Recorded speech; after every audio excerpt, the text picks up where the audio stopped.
Director of Iowa Workforce Development and a champion for all of this. Kind of drives the ship, so to speak. Home. And so,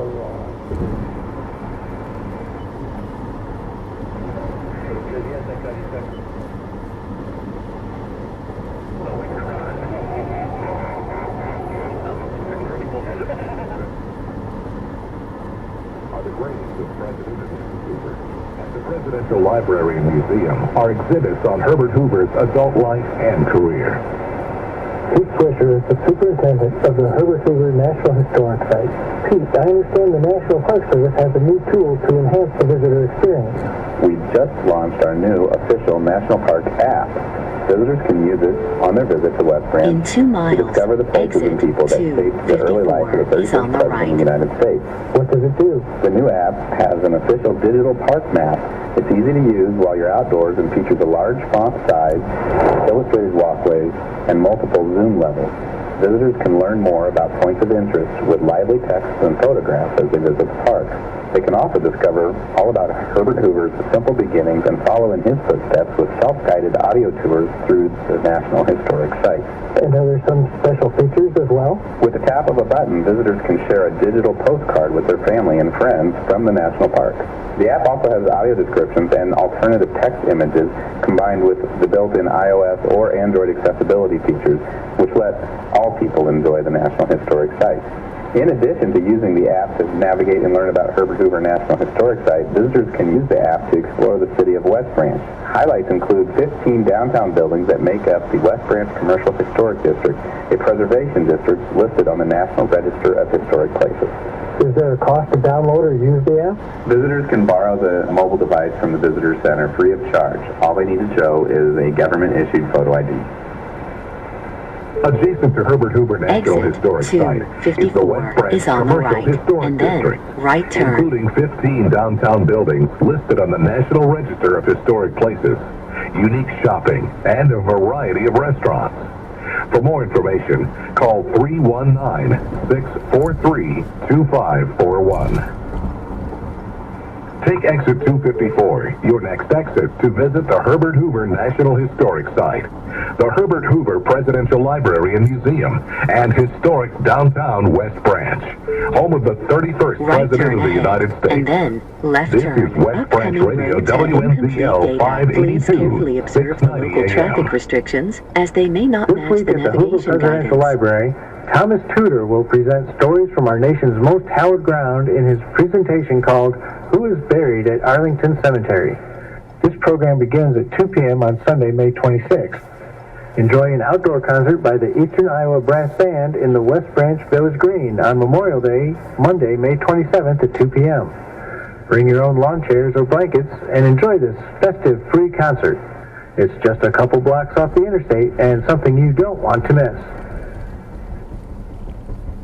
Take exit 254, your next exit, to visit the Herbert Hoover National Historic Site, the Herbert Hoover Presidential Library and Museum, and historic downtown West Branch, home of the 31st President of the United States. The park is located just 2 blocks north of the exit. Born in a 2-room cottage, Herbert Hoover could have been any small-town boy. Orphaned at age 9, he left West Branch with 2 dimes in his pocket to live with an aunt and uncle in Oregon. The cottage and other historical buildings remain to tell how family, faith, education, and hard work opened a world of opportunity. Even the presidency of the United States to a child of simple beginnings. In 2/10 The Visitor Center, historic buildings, and the Presidential Library and Museum are open daily, 9 a.m. to 5 p.m. Handicapped parking is available in all parking areas.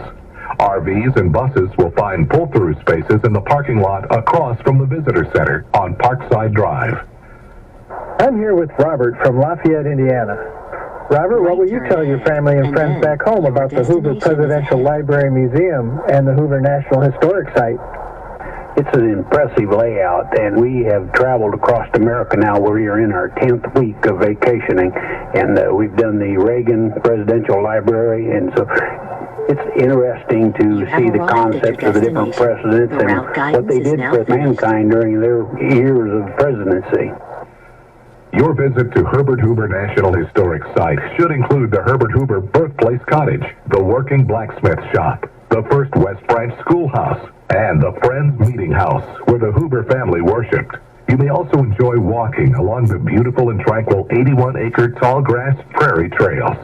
On a quiet knoll overlooking Herbert Hoover's birthplace are the graves of President and Mrs. Hoover.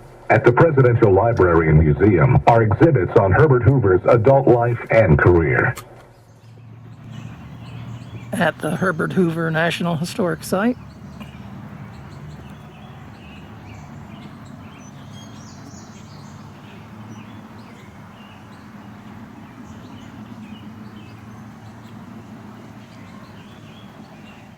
The Visitor Center, historic buildings, and the Presidential Library Museum are open daily, 9 a.m. to 5 p.m. Handicapped parking is available in all parking areas. RVs and buses will find pull-through spaces in the parking lot across from the Visitor Center on Parkside Drive. I'm here with Robert from Lafayette, Indiana. Robert, what will you tell your family and friends back home about the Hoover Presidential Library Museum and the Hoover National Historic Site? It's an impressive layout, and we have traveled across America now. We're in our 10th week of vacationing, and we've done the Reagan Presidential Library, and so it's interesting to see the concepts of the different presidents and what they did for mankind during their years of presidency. Your visit to Herbert Hoover National Historic Site should include the Herbert Hoover Birthplace Cottage, the Working Blacksmith Shop, the first West Branch Schoolhouse, and the Friends Meeting House, where the Hoover family worshipped. You may also enjoy walking along the beautiful and tranquil 81-acre tall grass prairie trails. On a quiet knoll overlooking Herbert Hoover's birthplace are the graves of President and Mrs. Hoover.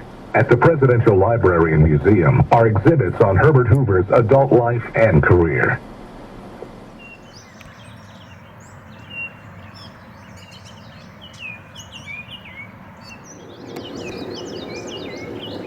proceeding to the grave site.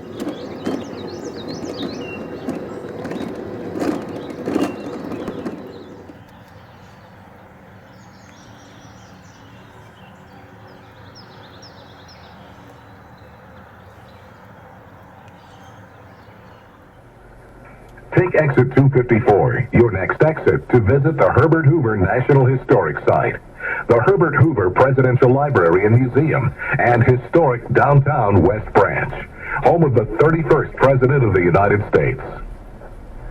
This week at the Hoover Presidential Library, Thomas Tudor will present stories from our nation's most hallowed ground in his presentation called Who is Buried at Arlington Cemetery? This program begins at 2 p.m. on Sunday, May 26th. Enjoy an outdoor concert by the Eastern Iowa Brass Band in the West Branch Village Green on Memorial Day, Monday, May 27th at 2 p.m. Bring your own lawn chairs or blankets and enjoy this festive free concert. It's just a couple blocks off the interstate and something you don't want to miss. Take exit 254, your next exit, to visit the Herbert Hoover National Historic Site, the Herbert Hoover Presidential Library and Museum, and historic downtown West Branch, home of the 31st President of the United States. The park is located just 2 blocks north of the exit.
in the beautiful downtown West Branch. I know, it's a good idea, right? I mean...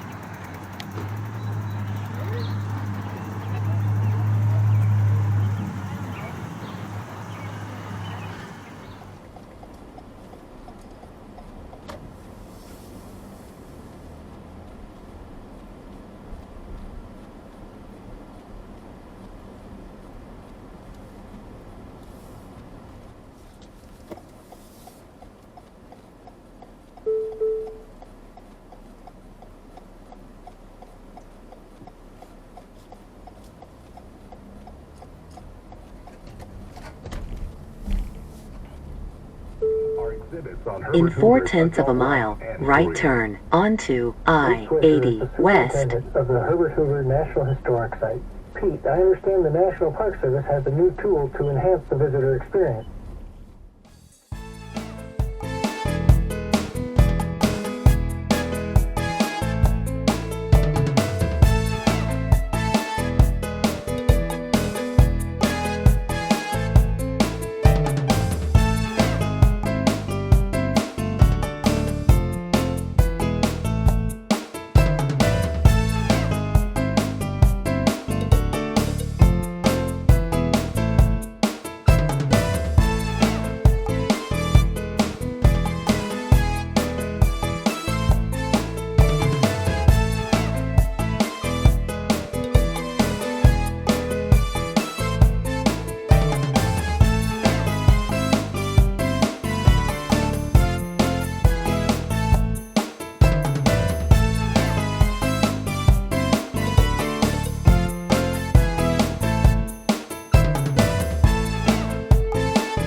In half of a mile, left turn, onto Iowa Avenue.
Left turn ahead, and then your destination is ahead.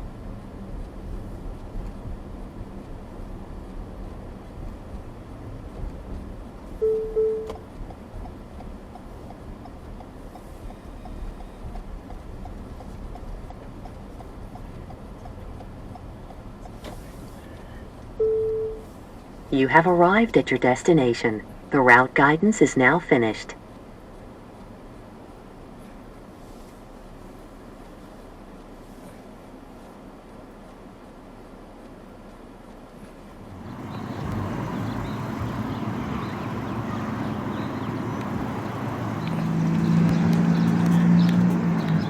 I'm in downtown Iowa City, Iowa.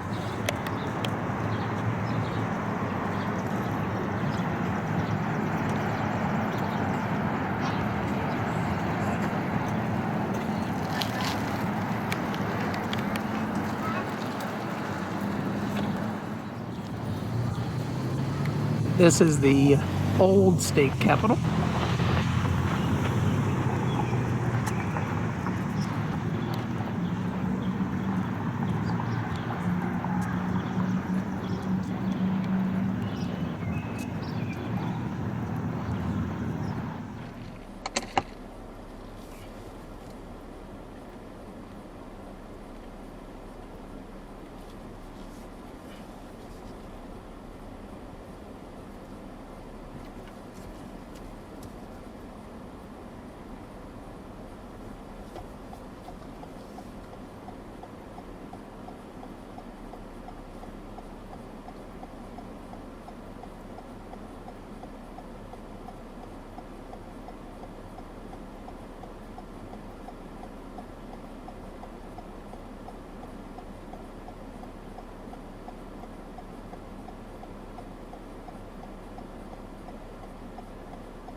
Next right.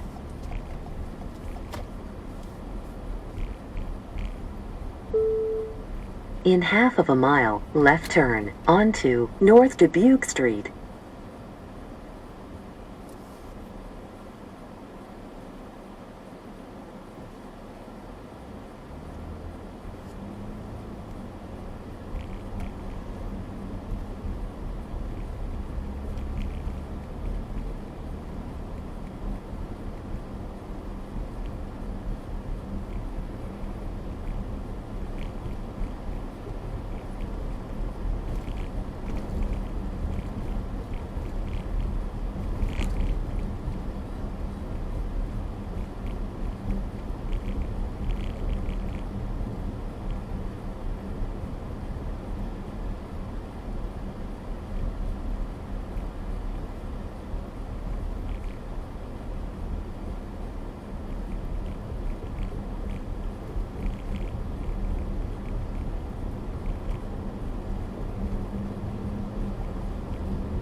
Next left.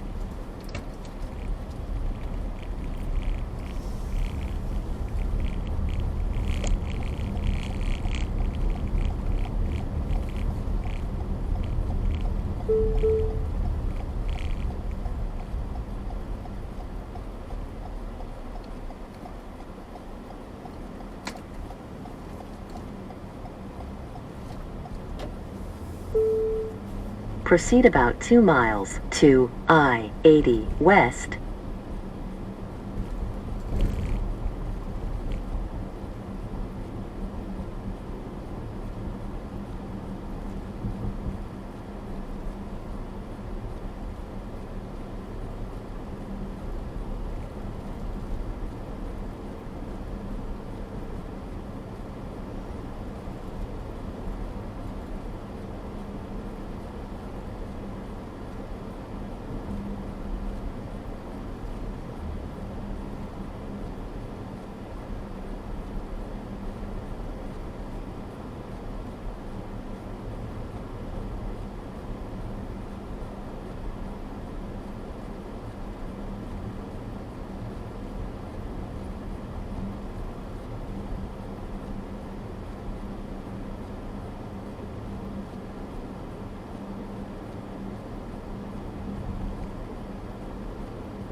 In half of a mile, left turn onto I-80 West.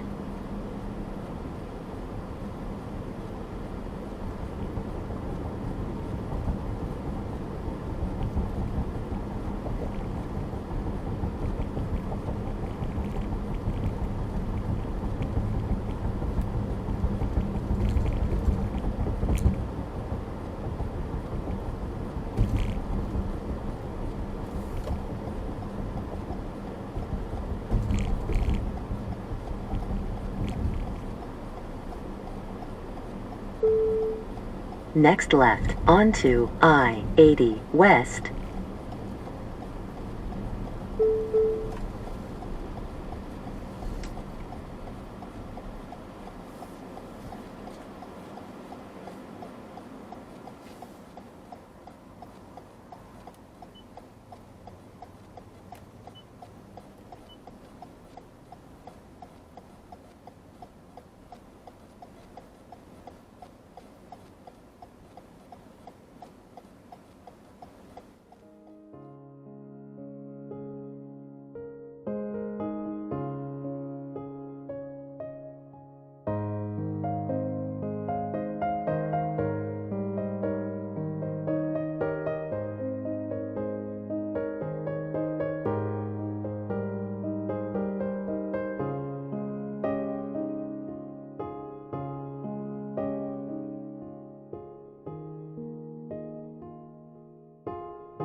Legendary drives. The scariest thing in sports is a left turn, taking it over 220 miles an hour. Turn 1 at the Indy 500 demands everything a tire's got, putting 2.5 Gs on them for 4 seconds. Once it's over, they only have to do it 199 more times. And if Firestone tires are so dependable they can handle turn 1, they'll handle any turn you need to make. Whatever you drive, drive a Firestone, the tire that drives IndyCar legends. It's road trip season, and Advance Auto Parts is helping you get ready. Now through May 29th, it's our Memorial Day sale, and you have a chance to win a Yeti Roadie, $50 gas card, or a $100 advance gift card. Plus, get Castrol conventional oil for only $3.99 a quart, or 5 quarts of Castrol, Valvoline, or Pennzoil conventional oil with a Purolator L Series oil filter for just $25.99. Think ahead. Think Advance at Advance Auto Parts and participating CarQuest locations. See store for details. This is the Advance Auto Parts IndyCar Radio Network. Now, stay tuned for the greatest spectacle in racing. When it comes to the playoffs, coverage is everything. The same applies to the wireless game. With Straight Talk Wireless, you get full nationwide coverage on America's largest and most dependable 4G LTE networks, but for up to 50% less than those big carriers charge, for the exact same high-speed networks. It's like getting full-court coverage at half-court prices. Switch to Straight Talk Wireless and get the unlimited plan with 25 gigs of high-speed data for just $45 a month, only at Walmart. Savings may vary. See terms and conditions at straighttalk.com. You can always count on Miller High Life, the champagne of beers. Always crisp, always easy drinking, always just right. The perfect balance of flavor and refreshment since 1903. Welcome to the High Life.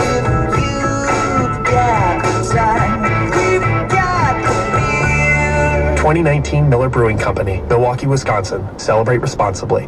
ESPN Radio in Cedar Rapids, Iowa City, and all of eastern Iowa. KGYM. My favorite Indy 500 memory comes from the cold year of 1992. Despite my favorite driver, Michael Andretti's car expiring towards the end of the race, it opened up the closest finish of all time between Al Jr. and Scott Goodyear. Will Coffey, Sylva, North Carolina. Well, we come back, 128 of 200 laps complete, and as we come back, we look down below.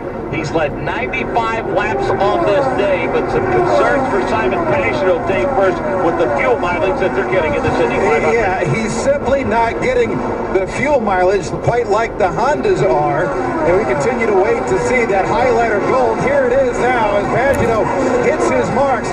I mean, certainly it helps to sit behind him like Alexander Rossi has done today. Leading up front, though, a lot of fuel burning there. 6.9 for Simon Pagenaud. And that fuel mileage number is not something that you can necessarily do a lot about when you're running up front, Andrew. No, exactly. And that's why I'm wondering why didn't he just let Alexander Rossi get by there for a couple of laps just to try and get that fuel economy? So quite surprised, actually, and a bit stubborn, I think. So the fuel window, I think, is starting to just creep open just a little bit. We expect pit road to get a bit busier. Meanwhile, some observations from the historian of the Indianapolis Motor Speedway, Don Davidson. Well, I'm impressed by the fact that there were not as many lead changes as I think we anticipated. And then also the fact that Pagenaud has basically dominated the race. It won't be too long until he's led 100 laps of this. He's at 95 right now. And then the other thing is just the very speed. And I'm afraid I wasn't paying attention. I rather think that the average speed at one point must have been over 200 miles an hour, because even with 2-3 cautions, right now the average speed is 194.5 miles an hour. So we're on track for an all-time track record for the race distance. 17 lead changes, 8 different race leaders, only 415 total. Yeah, it's been busy. But tell you what, the so impressive guy right now is Alexander Rossi, sitting behind Helio Castroneves on the track, and all he's doing right now is just opening up his field window. This is what Alexander Rossi does, and while he might not have the outright performance to beat Simon Pagenaud. He certainly got the fuel mileage, and he is perfectly okay sitting behind Elio Castroneves here for as long as he possibly can so that he can run full Ritz to the end of the race. So Simon Pagenaud here, he's got to get smart and start running in some traffic. Ryan Hunter-Reay, Graham Rahal, that's a pretty good battle for ninth. It moves in front of Michael Young in turn 2. They're in and out of the short chute now through the center of turn number 2. The battle for ninth and 10th. Ryan Hunter-Reay sweeps out of turn number 2. Graham Rahal gets a great run. Jake starts to stop Ryan Hunter-Reay even more. Been kind of a quiet day for these two, at least on the microphone, but not on the racetrack. Graham Rahal running 10th. He tried to go high into turn number 3, but couldn't make the move on Ryan Hunter-Reay. Before our last commercial break, this is how these guys were running. 9th and 10th. Hunter-Reay in front of Rahal by a couple of car lengths. Yeah, several cars in front of them, including the car of Marcus Ericsson. He's the first one to turn 1 in front of Nick Gilbert. Yeah, Marcus Ericsson about a 6-car length advantage over Ryan Hunter-Reay. Then his fellow American, Graham Rahal. 2 car lengths behind him in 2. Marcus Ericsson out of 2. Like you said, Nick, about 6 car lengths ahead of Hunter-Reay. The impressive run, though, is that of Scott Dixon. He was able to gap Marcus Ericsson. They were nose to tail, not too many laps to go. Another good run is the one in between those two. Talking about that kid from Connecticut, Santino Ferrucci, another rookie. He finds himself between Ericsson and Dixon. Well, you're right. Ericsson and Ferrucci, 2 rookies running well this afternoon here at the Indianapolis Motor Speedway. So it's Dixon, Ferrucci, Ericsson, Hunter-Reay, and Rahal in turn 1. And Ferrucci has just been a blast to watch all day long as he's moved all over the racetrack. About 3 or 4 car lengths, though, back of Dixon. Scott Dixon through the center point, and now Santino Ferrucci starts to stalk Scott Dixon. Then it's the machine of Graham Rahal, Hunter-Reay, and that battle we were following, Marcus Ericsson. They're already to 3. All of a sudden, Scott Dixon had to pop down to the inside. He's trying to get in front of that number 20 machine, 20th place speaking, talking about Jack Harvey. That allows suddenly Ferrucci to get right on that PNC machine. Scott Dixon down along the white line, exits turn number 4, trying to hold on to 5th place here in Indy. Anders Grove. Yeah, so Ed Carpenter there just unlapped himself from Alexander Rossi. Of course, Ed Carpenter had already made his pit stop. As Joseph Newgarden now coming, and we're going to expect to see Rossi in just a couple of laps. And the question is, when will Scott Dixon, currently running 3rd, come into the pits? Ryan Marine. Newgarden pit stop. It just happened. It was a quick one. Joseph did not like the wing adjustment that they made on the previous stop, so they backed it back out. Still trying to find the balance on that machine. Dave first. Connor Daly still moving up. He talked all month long about how this is his best chance at the Indy 500. 9-second stop. Little lengthy, but a 9-second stop for Connor Daly. Yeah, we see that Seal Master machine now. He's been flirting with the top 5 all day. He's running 2nd as he comes to pit road. We are talking about Sebastian Bourdais to Rob Howden. Yeah, Mark, a ton of conversation about what they wanted to do to this car. They were thinking about putting the downforce back into it. That's what we were told. Right before this stop, they elected, though, to leave it alone. So they bring him in right now. They fill it full of fuel. 8.5-second stop, but they're not really sure what they want of that car. Sebastian's thinking about more downforce. They elect to go with absolutely no changes. Will Power among those that is making that 60-mile-an-hour crawl down pit road to his pit box. Meanwhile, the Napa Honda of Alexander Rossi just shy of the scoring pylon. And day first, Alexander Rossi comes into your view. He's been in 4 Indy 500s. He has led in 4 Indy 500s. Trying to get another one here. Maybe 2 of the last 4 championship runs here. Nice stop. Air pressure adjustment. Half turn of front wing. Waiting to top it off. Oh, they're having problems filling that car with fuel. Oh, the gas, the fuel just will not go in. This is a lengthy stop. Alexander Rossi just put his hands up in the air as the yellow comes out. 21 seconds and counting. Finally, the fuel goes into the car. Caution on the course, pits are closed. One of the races may be Marcus Ericsson, who got sideways on the pit road. So caution on the course, it turns everything upside down. We'll sort it all out when we come back. 137 laps complete here at the world's greatest race course. Because Hoosier race car driver Brian Clausen said yes to organ donation, he saved a U.S. veteran, a father, a farmer, a mother, a volunteer, and so many more. Today, there are 114,000 people on the National Transplant Waiting List, and each day, 20 will die because the life-saving organ they needed didn't come in time. Be a hero. Save a life. Register your donation decision today at driventosavelives.org. This is the Advance Auto Parts IndyCar Radio Network. Now, stay tuned for the greatest spectacle in racing. The name of the business is called Archery Veterans Barbecue and Catering Service. I grew up watching my mom in the kitchen as well as my grandfather. I absolutely loved to cook. I previously went to one bank and was told no. Hearing that word no, it's gut-wrenching sometimes. Then I walked into the Paco. The first thing they did was said, hey, look, let's open you a checking account. Where do you want to grow financially?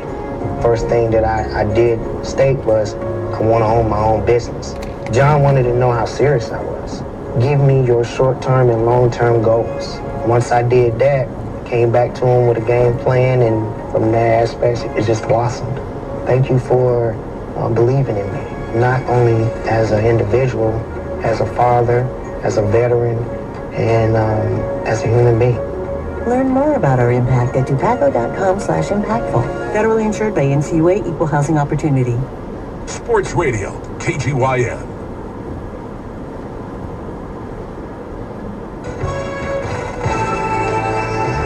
Always in attendance for the last 35 years at the Indy 500 and always listening to IMS radio broadcast.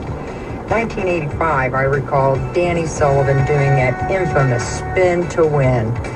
Man, that was amazing. An epic Indy 500 moment. This is Jan Etherington, Indianapolis. 61 laps to go on the 200 here at the Indianapolis Motor Speedway. Caution on the course issues for Marcus Ericsson coming to pit road. Ron Blackman, you saw it.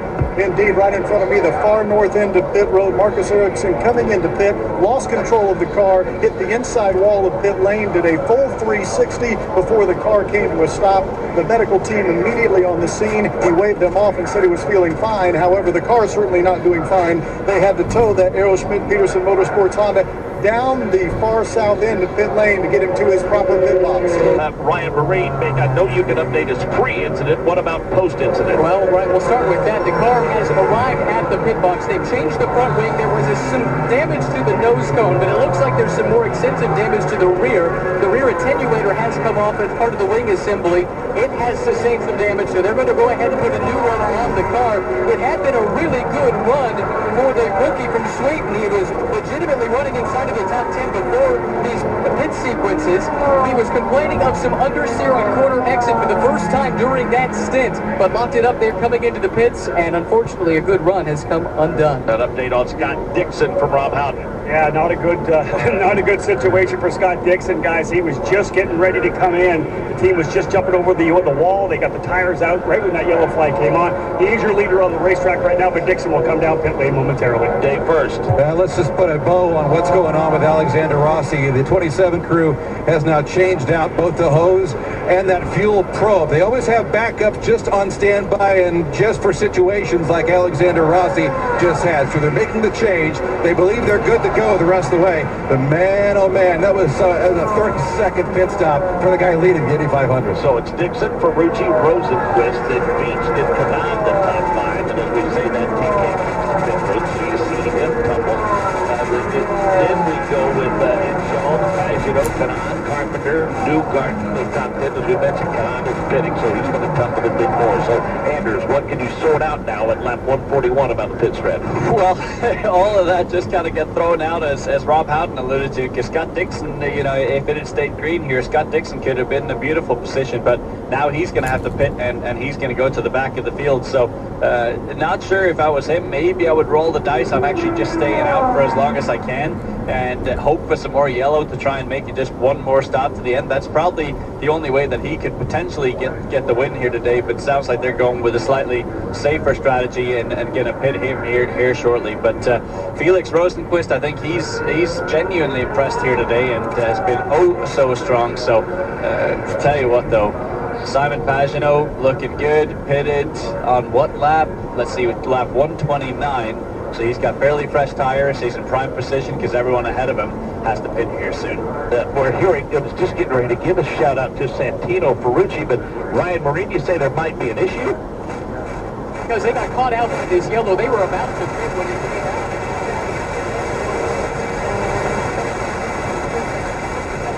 For tires later. Rob Howden.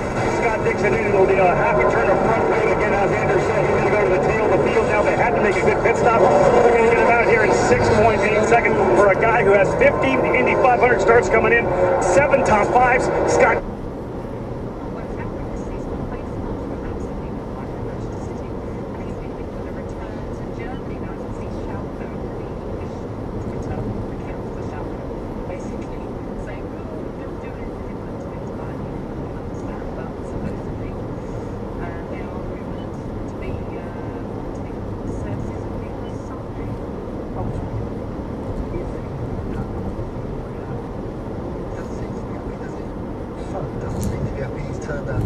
Several offers of new contracts at City. Which I think this is true. Yes, I think it is true. I think he'll push the boat out to get a race. I think he wants to play regularly. I don't think it's about the money. Not so much money. It'll be for him.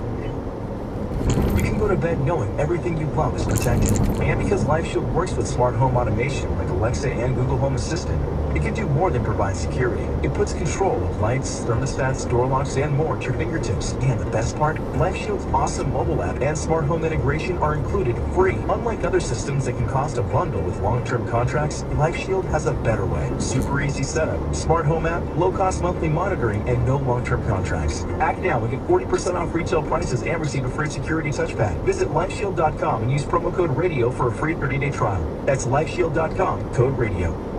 Who says being cheap is a good thing? We do. CheapoAir.com. There's nothing wrong with saving money, with being smart, with being cheap. Download, click, or call. This is a local squad apparently. Big Dan new jacket got himself and obviously been big in the dirt for the jumps. It's called the hunting hole. It's where all the big ones hang out. For these little guys, it's all about habitat. CheapoAir.com. Go ahead, be cheap. His court vision was unmatched. He knew where every player was and got his teammate the ball with the perfect no-look pass at exactly the right time. Magic Johnson has taken that same vision into business and is now one of the most successful businessmen on the planet. Here's Magic. For me, knowing what's going on with every aspect of my business is crucial. To do that, you need the right systems in place. You want to look at your finances and accounting and get real-time.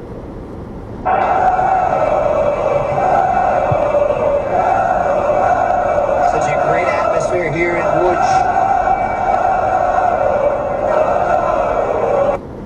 Management system. It's called NetSuite by Oracle. Go to netsuite.com/sports to learn more about Magic's secret to business success. You can also download a free guide called 7 Key Strategies to Grow Your Profits. That's netsuite.com/sports for your free guide and to see how Magic made magic. Go to netsuite.com/sports. Lawn lovers, run with us on the John Deere Z500 Series Z-Track mower. Built to mow better, faster with an Excel Deep mower deck. Because whether you're up against the clock or a busy day, this zero turn gets it done in almost no time at all. Nothing runs like a Deere. Run with us.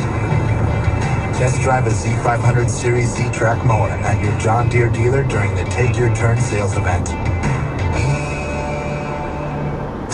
XM and Pandora invite you to Lady Gaga's legendary performance, an invitation-only concert at Harlem's world-famous Apollo Theater. Be there for the trip or two to New York City. For official rules and to enter, go to SiriusXM.com/Gaga before June 17th.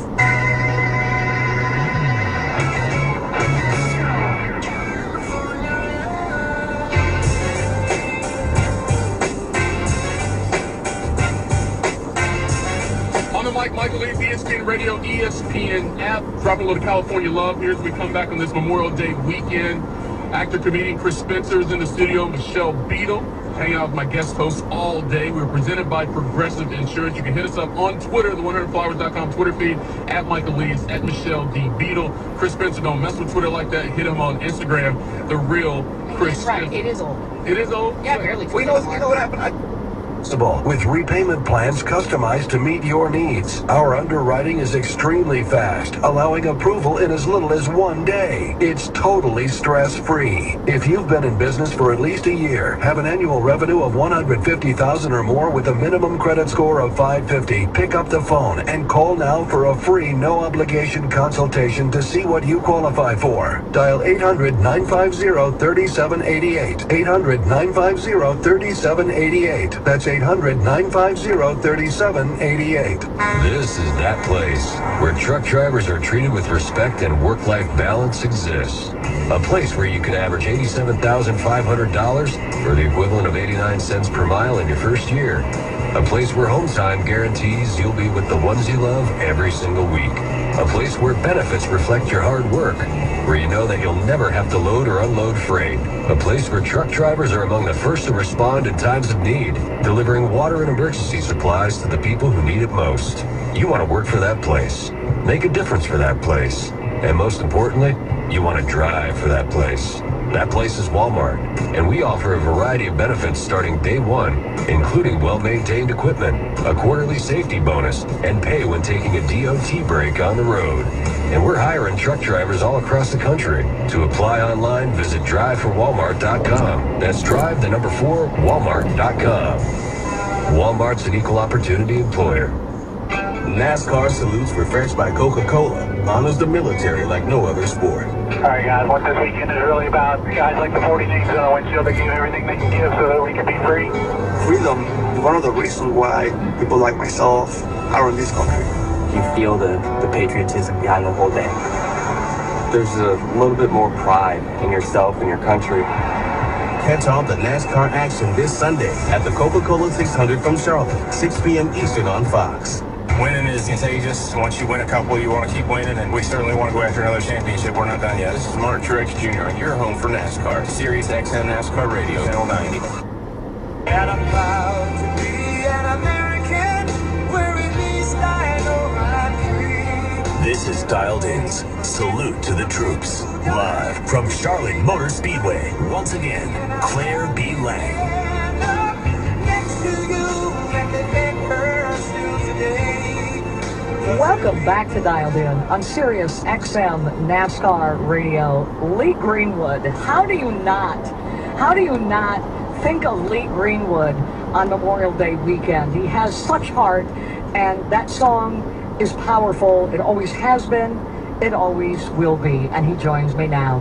Proud to be an American. And let me ask you, is it true, although the networks didn't really pick up on it yet, but they will, you actually sang at Indy for the... Provides American businesses with easy, cloud-based, premium accounting software and full-service payroll for up to 100 employees.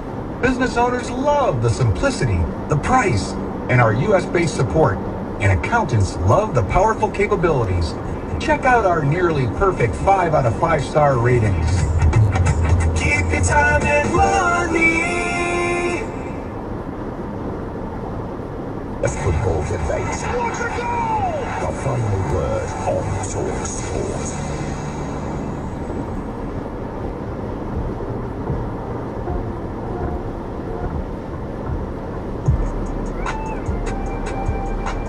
Okay, tomorrow, of course, live on TalkSport, we're going to hit the Championship playoff final between Derby and Aston Villa. And it is a week of finals live on TalkSport. On Wednesday, we have the Europa League final, Arsenal against Chelsea. And then on Saturday, it's the big one in the Champions League, Liverpool against Tottenham in Madrid. We've got a bit of time just to talk about these two massive European Cup finals then. What's coming up? Oh, word? BT Awards are coming up. Regina Hall is hosting. I love Regina. I hope they announced it or else I'm in trouble. I know the same. What? I met Regina King. Regina. Before your next home system and appliance breakdown, be sure you call American Home Shield. We help cover the cost when major components of up to 21 home systems and appliances die. Either we'll come to your home and repair them, or we'll replace them, no matter their age, including your... From Hoover, Alabama, this is the 2019 SEC Baseball Tournament Championship. Pre-game coverage begins now. Inside the SEC Radio Network studios, here's Dan Cordes. Toddy, your anchor down. Position as Oriole Shelby in the left car works his way around Rossi. Simon Pagano came into today with 35 career laps led in Indianapolis. He he has tripled that number. Now he's got all kinds of pressure from Ed Carpenter, who's trying to get the lead. Alexander Rossi made a daring pass on the inside of the racetrack. He holds on to 5th place. The leader is Brian Pagano. A 3-wide pass around Oriel Serbia again, who's not in contention, running with that back, trying to get his lap back there. Here comes Newgarden. He'll jump to the outside and he'll grab that second spot away from Ed Carpenter as they go 2 and 3 wide through 1. Now Joseph Newgarden is starting to close in on his teammate Alexander Rossi. Further back, Scott Dixon working with his teammate Billy Rosenquist. A battle's up front for the lead. Joseph Newgarden took a peek to the outside, now tucks right back in behind his teammate Simon Pagano. The Penske's run 1-2, pulling away from Ed Carpenter. About a 3-car length advantage for Pagano as they exit turn number 4. Then it's Newgarden, then it's Carpenter, then it's Bourdais. Yep, and Joseph Newgarden with a great run off of turn number 4, trying to look to the inside of Simon Pagano. He'll pop to the outside, gets right back in line, and that red and white shell Pennzoil car not doing anything with Pagano in the short shoot. The gap from 1st to 5th, about 3 car lengths between each of the machines. Simon Pagano, Joseph Newgarden, Ed Carpenter in the 3rd position, Bourdais and Connor Daly. Joseph Newgarden now is right on the rear tires of Simon Pagano. Up to the inside, Joseph Newgarden has taken the lead at the Indianapolis 500. A new leader on the north end of the track. It's Joseph Newgarden has passed his teammate Simon Pagano to the cheers in turn 4. Yeah, fans saw it on the video boards in front of us. They're pumping their fists, and Joseph Newgarden leads the field into turn number 1. And he does it with just 50 laps to go in Indianapolis. So it's Newgarden about 3 car lengths back to Pagano, and then Carpenter charging in 3rd. Joseph Newgarden, 3 car length advantage as the fans in turn 2 come to their feet. He'll gain more ground on Simon Pagano and Carpenter in 3rd. Joseph Newgarden enjoyed the NHL playoffs a few weeks ago. His hometown team, the Nashville Predators. He's not a Predator anymore. He made his house. He's in the lead. It's Pagano and Carpenter just behind him. About a 3 car length advantage for Newgarden as he exits turn number 4. Then it's Pagano, Carpenter, Bourdais, and Daly. He's led 103 laps on the day first, talking about Simon Pagano. This is all about hitting a fuel number for Simon Pagano. I know that doesn't sound sexy, but that's exactly what they're worried about. Fuel conservation right now, and if it costs the lead, that was fine with Kyle Moore. He said let Newgarden go, but they're trying to hit that number right here this afternoon. Jake Query, don't look now, but as the field comes back to you, you will see Connor Daly is now running in the 4th position. He got by Sebastian Bourdais. And he is trying to now peek in on Ed Carpenter. It's Newgarden, Pagano, Carpenter, then Connor Daly, Sebastian Bourdais, and then back marker Oriel Serbia. A pair of Hoosiers in 3rd and 4th. Carpenter in 3rd and Connor Daly in 4th. 152 laps complete at the 103rd Indianapolis 500-mile race. This Memorial Day weekend, Navy Federal Credit Union would like to salute all of our men and women who are serving or have served in the armed forces. Thank you. If you're on the road now, there's a pretty good chance you'll see the all-new Chevy Silverado. And if you're wondering what's new about it, the answer is everything. It's got a brand new Durabed made with high-strength steel. It's the most functional bed in its class with more cargo volume than any other competitor. Plus a beefier corner step bumper and an available industry-first power up-down tailgate. Go to Chevy.com and see the all-new Silverado, the strongest, most advanced Silverado ever. Chevrolet, find new roads. AutoGeek.com, the largest online store for car care products, is proud to be the sponsor of Spencer Pigot's number 21 Auto Geek car in today's Indianapolis 500. AutoGeek.com. We are car care. This is the Advance Auto Parts IndyCar Radio Network. Now, stay tuned for the greatest spectacle in racing. I am a non-attorney spokesperson representing a team of lawyers who help people that have been injured or wronged. If you've been involved in a serious car, truck, or motorcycle accident or injured at work, you have rights, and you may be entitled to money for your suffering. Don't accept an offer you get from an insurance company until you talk to a lawyer. And we represent some of the best personal injury lawyers you can find. Tough lawyers that will fight to win your case. And they're so good they stake their reputation on it by only getting paid if you win. So if you've been in a serious car, truck, or motorcycle accident or hurt on the job, find out today for free what kind of compensation you may be entitled to. Call the legal helpline right now. 800-547-4170. 800-547-4170. 800-547-4170. That's 800-547-4170.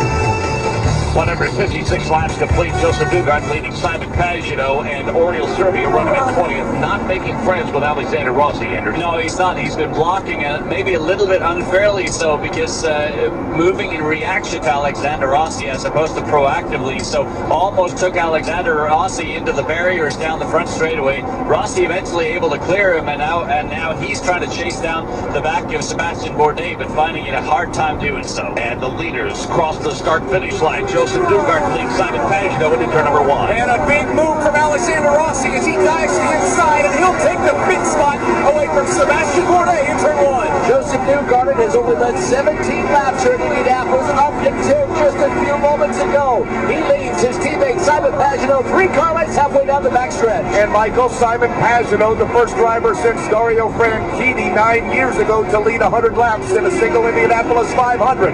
But right now it's his teammate Joseph Newgarden in front of him, and Carpenter running in third. And Pagino is content to stay right behind Newgarden, who has about a 3 car length advantage out of 4. And we are looking at the top 5 now. Newgarden, Pagino, Carpenter, Daly, Alexander Rossi. They're fairly close in turn number 1. 4 Americans and a Frenchman through turn number 1. It's Joseph Newgarden from Hendersonville, Tennessee, leading that train into 2. Newgarden, Pagino, then Carpenter, Connor Daly, Alexander Rossi driving the wheels off of that machine, trying to close up on the rear wing of his teammate, Connor Daly. Pagino now looks in on Joseph Newgarden. He is drawing a beat, half a car length between Newgarden and as well Simon Pagino into turn number 4. Newgarden has won an IndyCar title. He's number 1 in points, but on this day, all he's thinking about is winning at Indy. He has a 3 car length advantage. Pagino with a decent run, still stays right in the tire tracks of Newgarden, and Carpenter sees Connor Daly in his mirror. The question becomes, does Pagino want to pass Newgarden? Right now, the answer is no, as they race in the short chute. Simon Pagino in fuel save mode, tucks behind his teammate, 3 car length advantage, then another 4 back to Ed Carpenter, Connor Daly, Alexander Rossi, Bourdais in 6. Heck of a Penske battle up front. Guess who came out to watch it? Little Miss Sunshine for the first time in Indianapolis today. It's Joseph Newgarden, followed by Pagino, Carpenter, and then Connor Daly and Rossi. And the lead in the short chute stays at about 3 car lengths for Newgarden, who makes that left-hand turn. Then it's Pagino, and another 6 cars lengths back is Carpenter. Front 5 continue to tighten up a little bit. Sebastian Bourdais has a level of comfort. He has Oriol Serbia separating he and Graham Rahal. That is the battle for 6. Let's take a look at that battle for 6. It's a nice advantage for Bourdais, and then Rahal trying to get around Serbia, former teammate of his. Yeah, Bourdais got around Serbia. Now Graham Rahal trying to complete that task as well. Good run for Charlie Kimball. We'll give him a shout out as he runs right behind Rahal. Now all of a sudden Pagino is right on the rear wing of Joseph Newgarden, and it's Ed Carpenter, and then teammates behind Carpenter as well, talking about Daly and Alexander Rossi. Yeah, inching closer and closer is Pagino to Newgarden. It's about a 2 car length advantage. Joseph Newgarden, Pagino, Carpenter, Daly, Rossi the top 5. Bourdais, Rahal, Kimball, Ferrucci, and Hunter Ray the top 10. We pause 10 seconds for safety notification. This is the Indianapolis Motor Speedway Radio Network. We're talking baseball all day long on MLB Network Radio, Sirius 209 XM 89.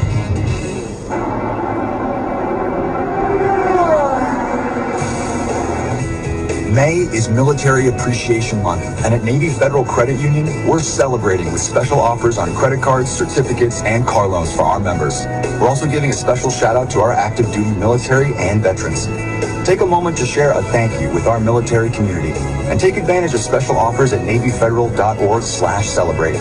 Navy Federal Credit Union. Our members are the mission. Open to the Armed Forces, the DoD, veterans, and their families, insured by NCUA. What do you call a truly great beer that's brewed with more taste? Only 96 calories and 3.2 carbs? We call it Miller Lite. What are you holding? Miller Lite. Hold true. Great beer, great responsibility. 2018 Miller Brewing Company, Milwaukee, Wisconsin. Average analysis 12 fluid ounces, less than 1 gram protein, and 0 grams fat. This is the Advance Auto Parts IndyCar Radio Network. Now, stay tuned for the greatest spectacle in racing. It can be a scarier world for a hospitalized child, often facing painful medical treatments and procedures. That's why a visit from an IndyCar driver can be so uplifting and helpful to each child's recovery therapy. For 29 years, Racing for Kids has been taking IndyCar drivers to visit these children before every race, bringing bright smiles and laughter into their rooms and hope into their lives. Racing for Kids and IndyCar, helping sick children get better faster through motorsports. For more information and to donate, go to racingforkids.org. The Indianapolis Motor Speedway Museum, located on the grounds of the greatest race course in the world, is now offering museum membership. As a museum member, you'll enjoy free admission, gift shop discounts, Kiss the Bricks track tours, plus benefits like invitations to programs and membership-only exhibit events. Museum members just attended a first-look gala for the current exhibit, Mario Andretti Icon. Go to IndyRacingMuseum.org.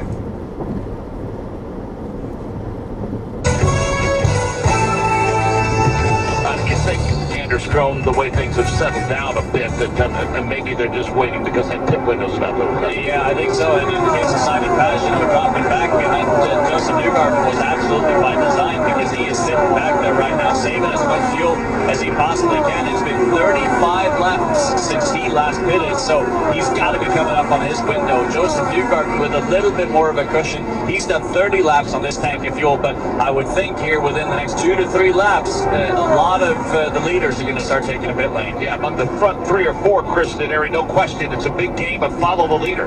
It is, and it has stayed the same the last 10 or 15 laps. Newgarden in first, followed by Pagenaud, Carpenter, but Alexander Rossi has moved past Daly into fourth. It looks like that Pagenaud could pass him if he wanted to, Nick Yeoman.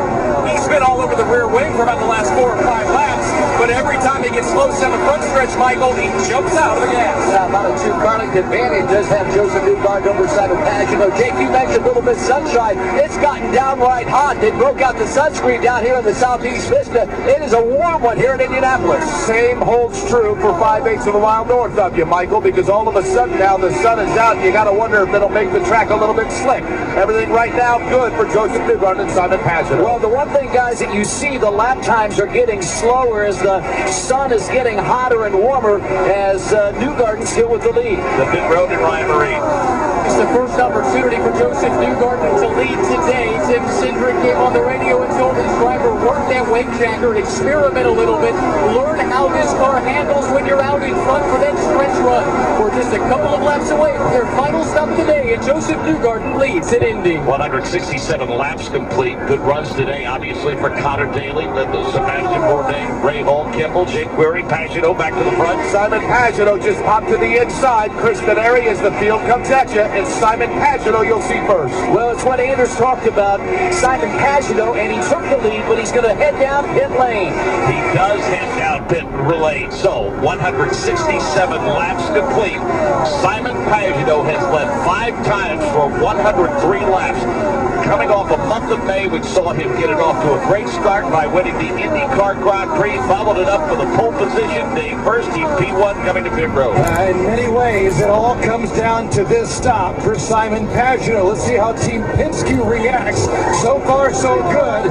4 tires off, 4 tires on. Fuel fill, topped off, and he is down and away. 7.1 for Simon Pagenaud. The definition of packing it full of fuel.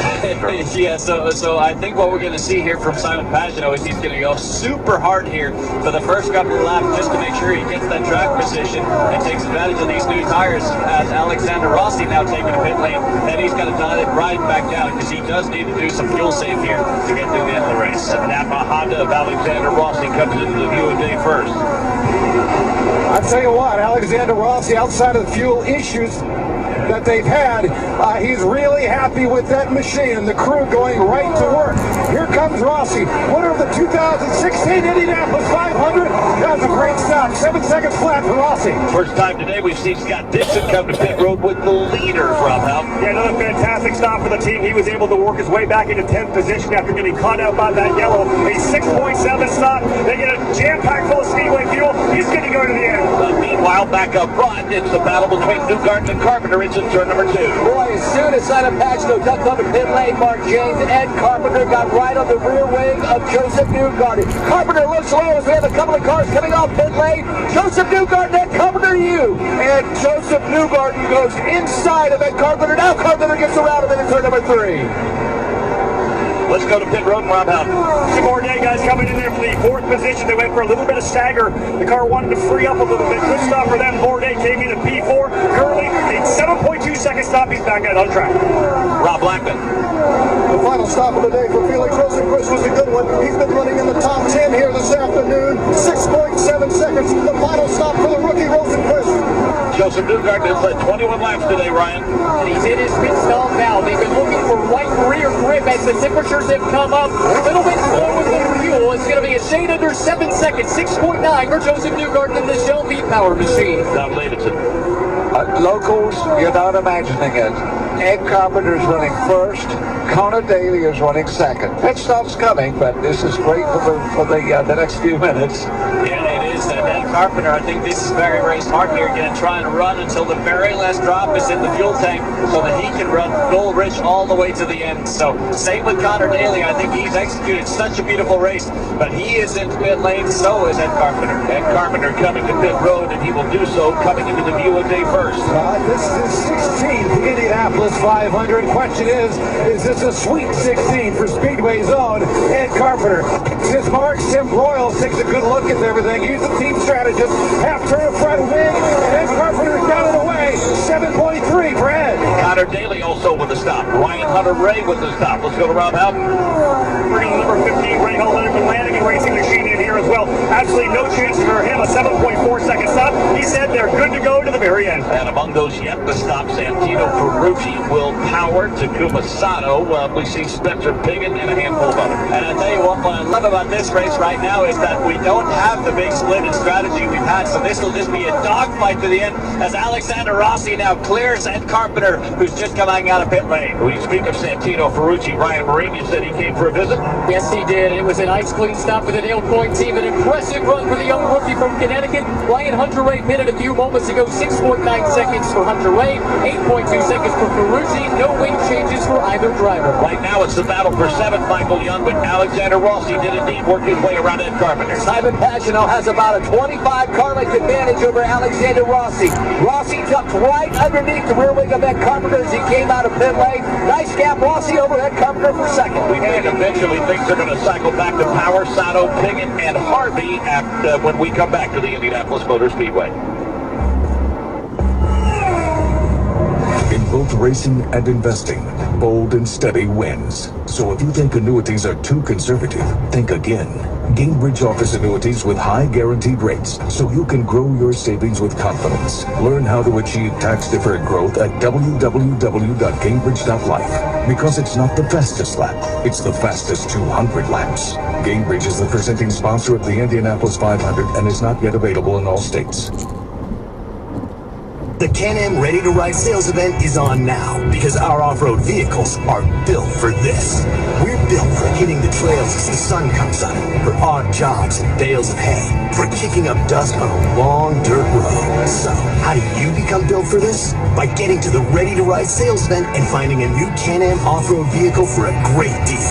Get to your local dealer to save up to $2,500 on select 2019 models for a limited time. Certain restrictions apply, subject to credit approval. See your dealer for details. This is the Advance Auto Parts IndyCar Radio Network. Now, stay tuned for the greatest spectacle in racing.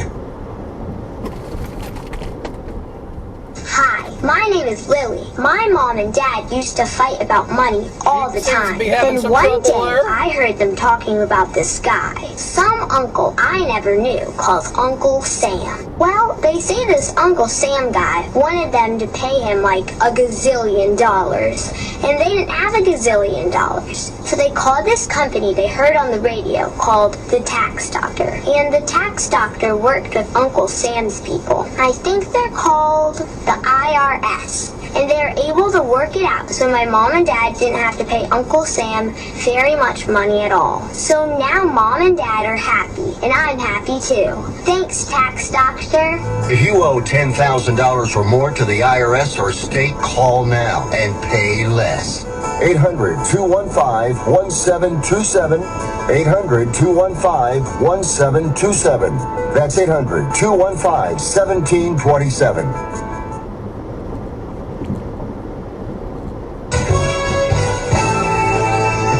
Caution on the course, turn number 3. Jake Query, you're above it.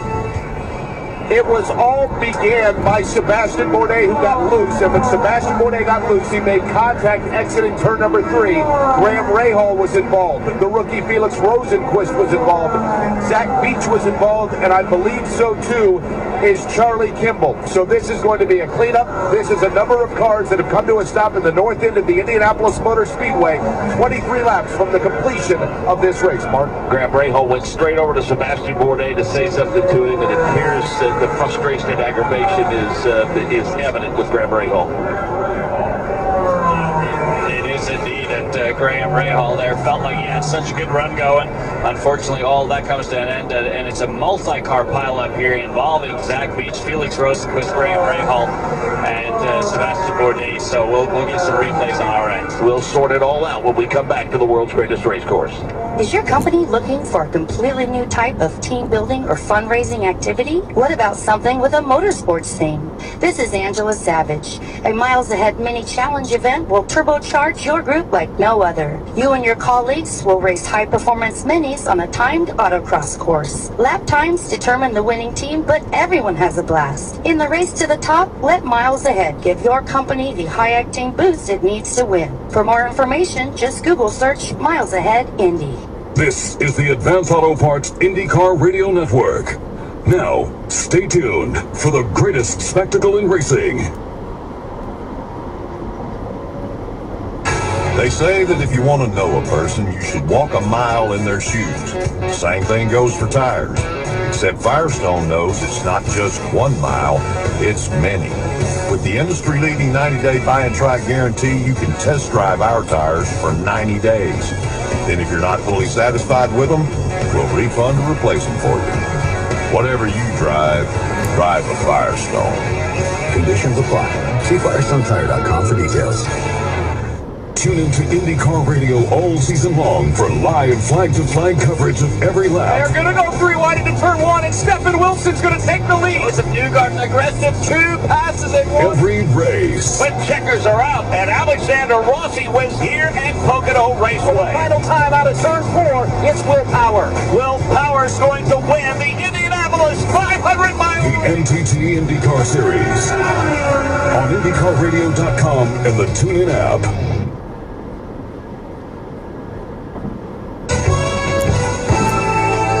I've listened to Sid Collins over the years, and all the interesting thoughts and facts that he talk about the drivers, the crews, and talk about all the sponsors. Wonderful Stark Wetzel, the wieners, the fine lunch meat that everyone just loved and enjoyed, and it was so delicious, and just a lot of memories like that. Graham Rahal gesturing to Sebastian Bourdais before the cars ever came to a stop. You tell us why, Anders Grove. Well, Sebastian Bourdais, unfortunately, a little too aggressive on the high side, squeezed Graham Rahal all the way down to the grass, and then he started spinning, then collected Graham Rahal again, and then everyone else trying to slow down. Zach Beach, Felix Rosenquist, and Charlie Kimball, innocent bystanders, all of them out of the race here in a big chain reaction, all of which was created by Sebastian Bourdais. And boy, oh boy, these were some major impacts here back in the field. Zach Beach, fortunate to walk away unscathed. Yep, Felix Rosenquist. We saw Jack Harvey with a narrow miss as well. Let's hear from Kyle Moyer Day first. Perovia, Indiana's own Kyle Moyer, who just got on the radio to explain to his driver Simon Pagino they're going to red flag this race and bring everyone along. You guys were chasing fuel mileage a little bit. How does this help you guys?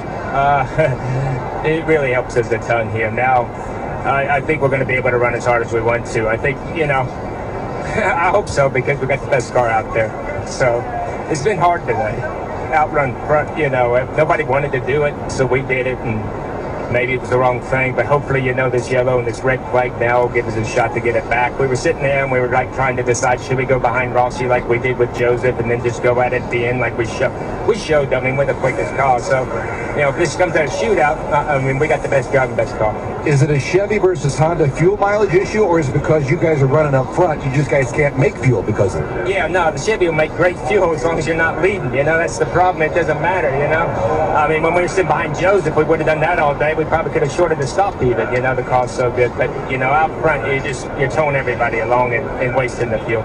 Can't wait to see the restart. Good luck. Yeah, thank you. That's Kyle Moyer down here, calling the shots as he has been for years now for Simon Pagenaud. Red flag, Ryan Marine. You caught up with Tim Cedric? Yes, indeed, I have, Tim Cedric. Under this red flag, first of all, what does this do for your strategy, your car, Joseph Newgarden? I think strategy-wise, we kind of are where we are. It's just a matter of getting collected here and going after it in the restart. What it does, it gives us 20 laps instead of probably 12. I heard you communicating with Joseph on the radio prior to that pit stop when he was out front, telling him to play around with the tools, get a feel for that car in front. How valuable might that experience be in this dash to the checker? Yeah, it was obviously, track position was really important there during the exchange, and we got checked up a little bit there with Carpenter getting around us on the back straight. So, at that point in time, we wanted to make a change to make sure he could go to the end, but I'll take my odds. He's pretty good. At that point, it just really depends on, how Rossi does up front. This is what it's all about, right? Everything on the line here at Indianapolis. Yeah, without a doubt. I think the fans will see a great show regardless of how it turns out. Thank you so much, Tim. Thank you. Red flag now with Spencer Piggott in the lead, and he's going to come to pit road. Then Rossi, Pagenaud, Carpenter, Newgarden, Daly, Sato, Dixon, Ferrucci, and Hunter Ray, the top 10 here at the Indianapolis Motor Speedway.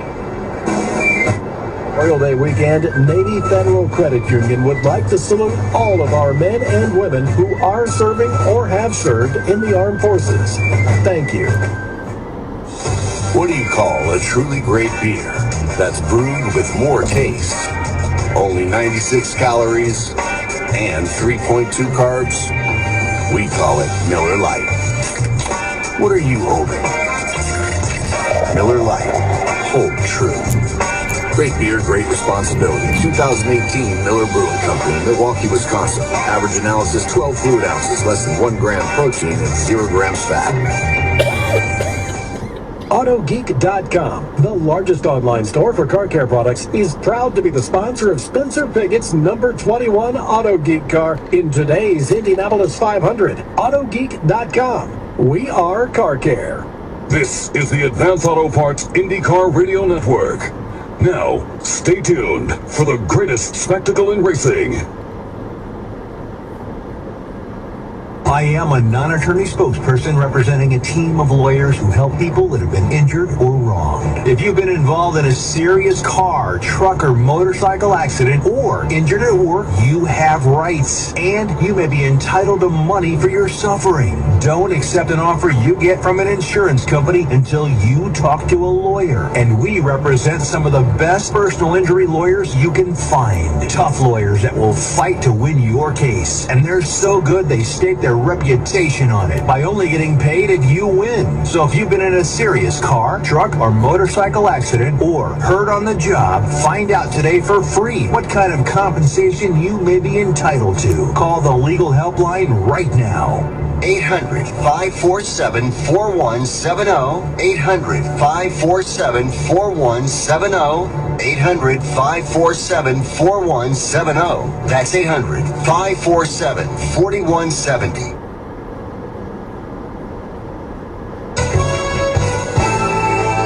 My most vivid memory of listening to Sid Collins was the 1964 Indianapolis 500 and Sid Collins' moving eulogy for the late great Eddie Sachs. It was emotional, it was heartfelt, and it is something that will remain with me forever.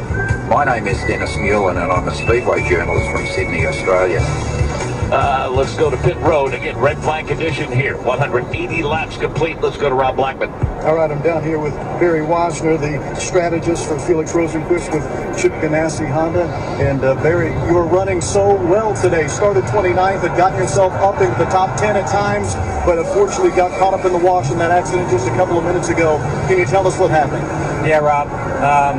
Felix is doing great, starting 29th after coming back from a crash early in practice last week.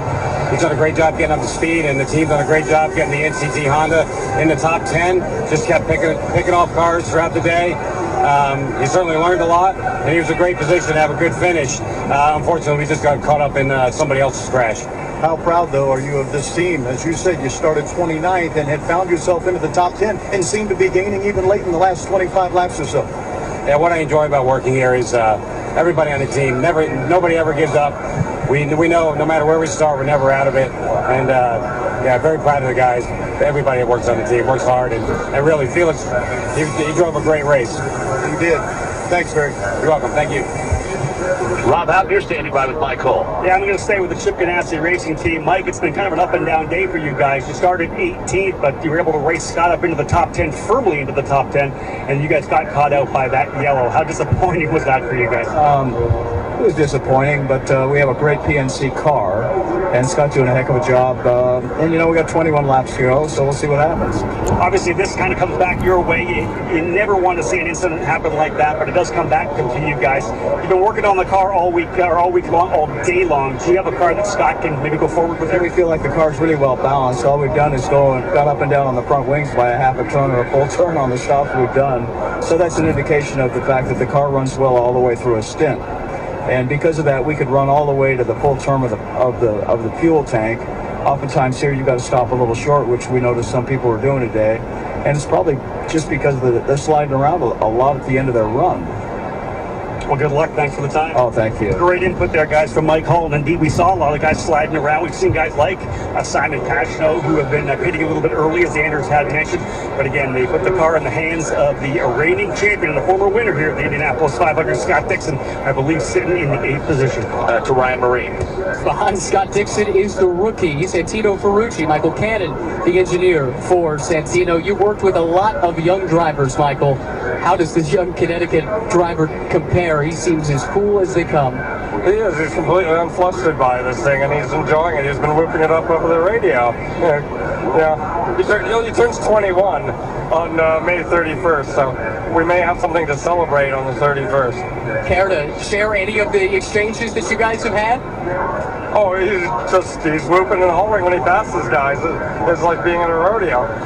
What kind of adjustments have you made throughout the day? How much have you been chasing conditions? Now looking up, we're seeing the sun, we're seeing track temperatures come up. Well,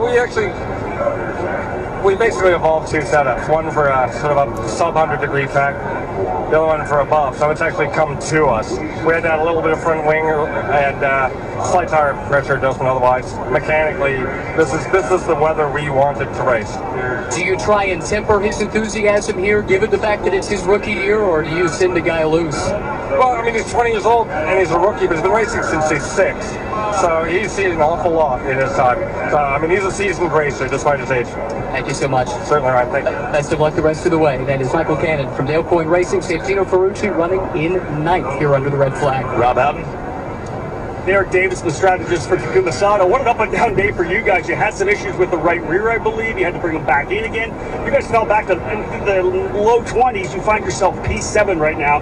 What are you thinking about this final run? Yeah, it's pretty exciting. It ended up, unfortunate for Graham. He got tangled up in that crash, but it definitely saved our day. We were, we went a lap down. We had an issue with the drive peg extensions on the right rear getting wedged between the brake rotor and the wheel. So the wheel, he went out, the wheel wasn't tight, so we had to bring him right back in, and we fell back to 32nd.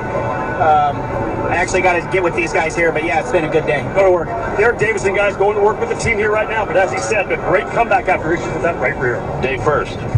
Yeah, all the machines have now come to rest here. Engines are off. This is towards pit out, right before you look to the right and see at the end of the front stretch here at the Indianapolis Motor Speedway. 2 crew members were allowed to go over the wall and approach the car. All of them have now done that. That usually has consisted of putting a starter towards the rear of the car, while the other individual puts up a fan, puts that towards the front end of the car so the fan will blow and cool off the driver and and or have an umbrella as well. And in most cases, they both have a fan and an umbrella, because I'll tell you what, the temperatures have really shot up now as we are practically under full sun conditions here now at the Indianapolis Motor Speedway. So they're sitting and waiting inside their now steaming cockpits here at the Indianapolis Motor Speedway. Hope to hear from Rob Edwards momentarily. By the way, Spencer Pigot, yes, technically does have the lead, but once we go back to green, or at least once we fire up these engines and let them go around a couple of times, we expect to see Spencer Pigot back on pit for service momentarily. Great stuff from all of our pit reporters. Thank you so much. An update on the cleanup on the north end, starting with Jake Query in turn 3. In terms of the northeast end, everything looking pretty good. As a matter of fact, they're taking opportunity right now, Mark, to go ahead and get one of the sweepers out to take care of what we call the marbles. That's that rubber detritus that collects off those Firestone Firehawks. They're going ahead and taking advantage of that. But Chris Denary, what I think we're going to see on this restart is a big puff of what we will think is smoke, but that's just because there's plenty of that oil dry going down. It looks like they're completing towards you that project, but I think it's going to be awfully dusty here for the first couple of laps. Yeah, that sweeper has a lot of work to do, because from my perch, and again, I'm on the outside of the track at the start of the straightaway out of turn 4, so it's a ways to look to the midpoint of the short chute, but it is white. I mean, the track, as you know, is dark, but it is very white right now because of all that oil dry. So that sweeper makes pass after pass after pass to get as much of it up as possible. But you're right. Once we restart, and again, we have 20 laps to go, you will see a big puff of white smoke in the air in the middle of the short chute.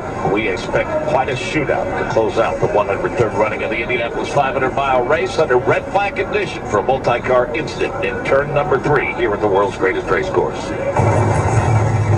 Wow, it looks even better in person. Oh, yeah. And I put nothing down on this bad boy. Nice. That's not even the best part. Navy Federal offers car loan decisions in 5 minutes or less, and you can do it all from your phone. 15 miles ahead on the route. Get pre-approved for your Stop next and go new or traffic. used car at Navy Federal. And find something new to brag about. Visit NavyFederal.org to learn more. Navy Federal Credit Union. Our members are the mission. Open to the Armed Forces, DoD, Veterans, and the Family. Insured by NCUA. This is the Advance Auto Parts IndyCar Radio Network. Now, stay tuned for the greatest spectacle in racing.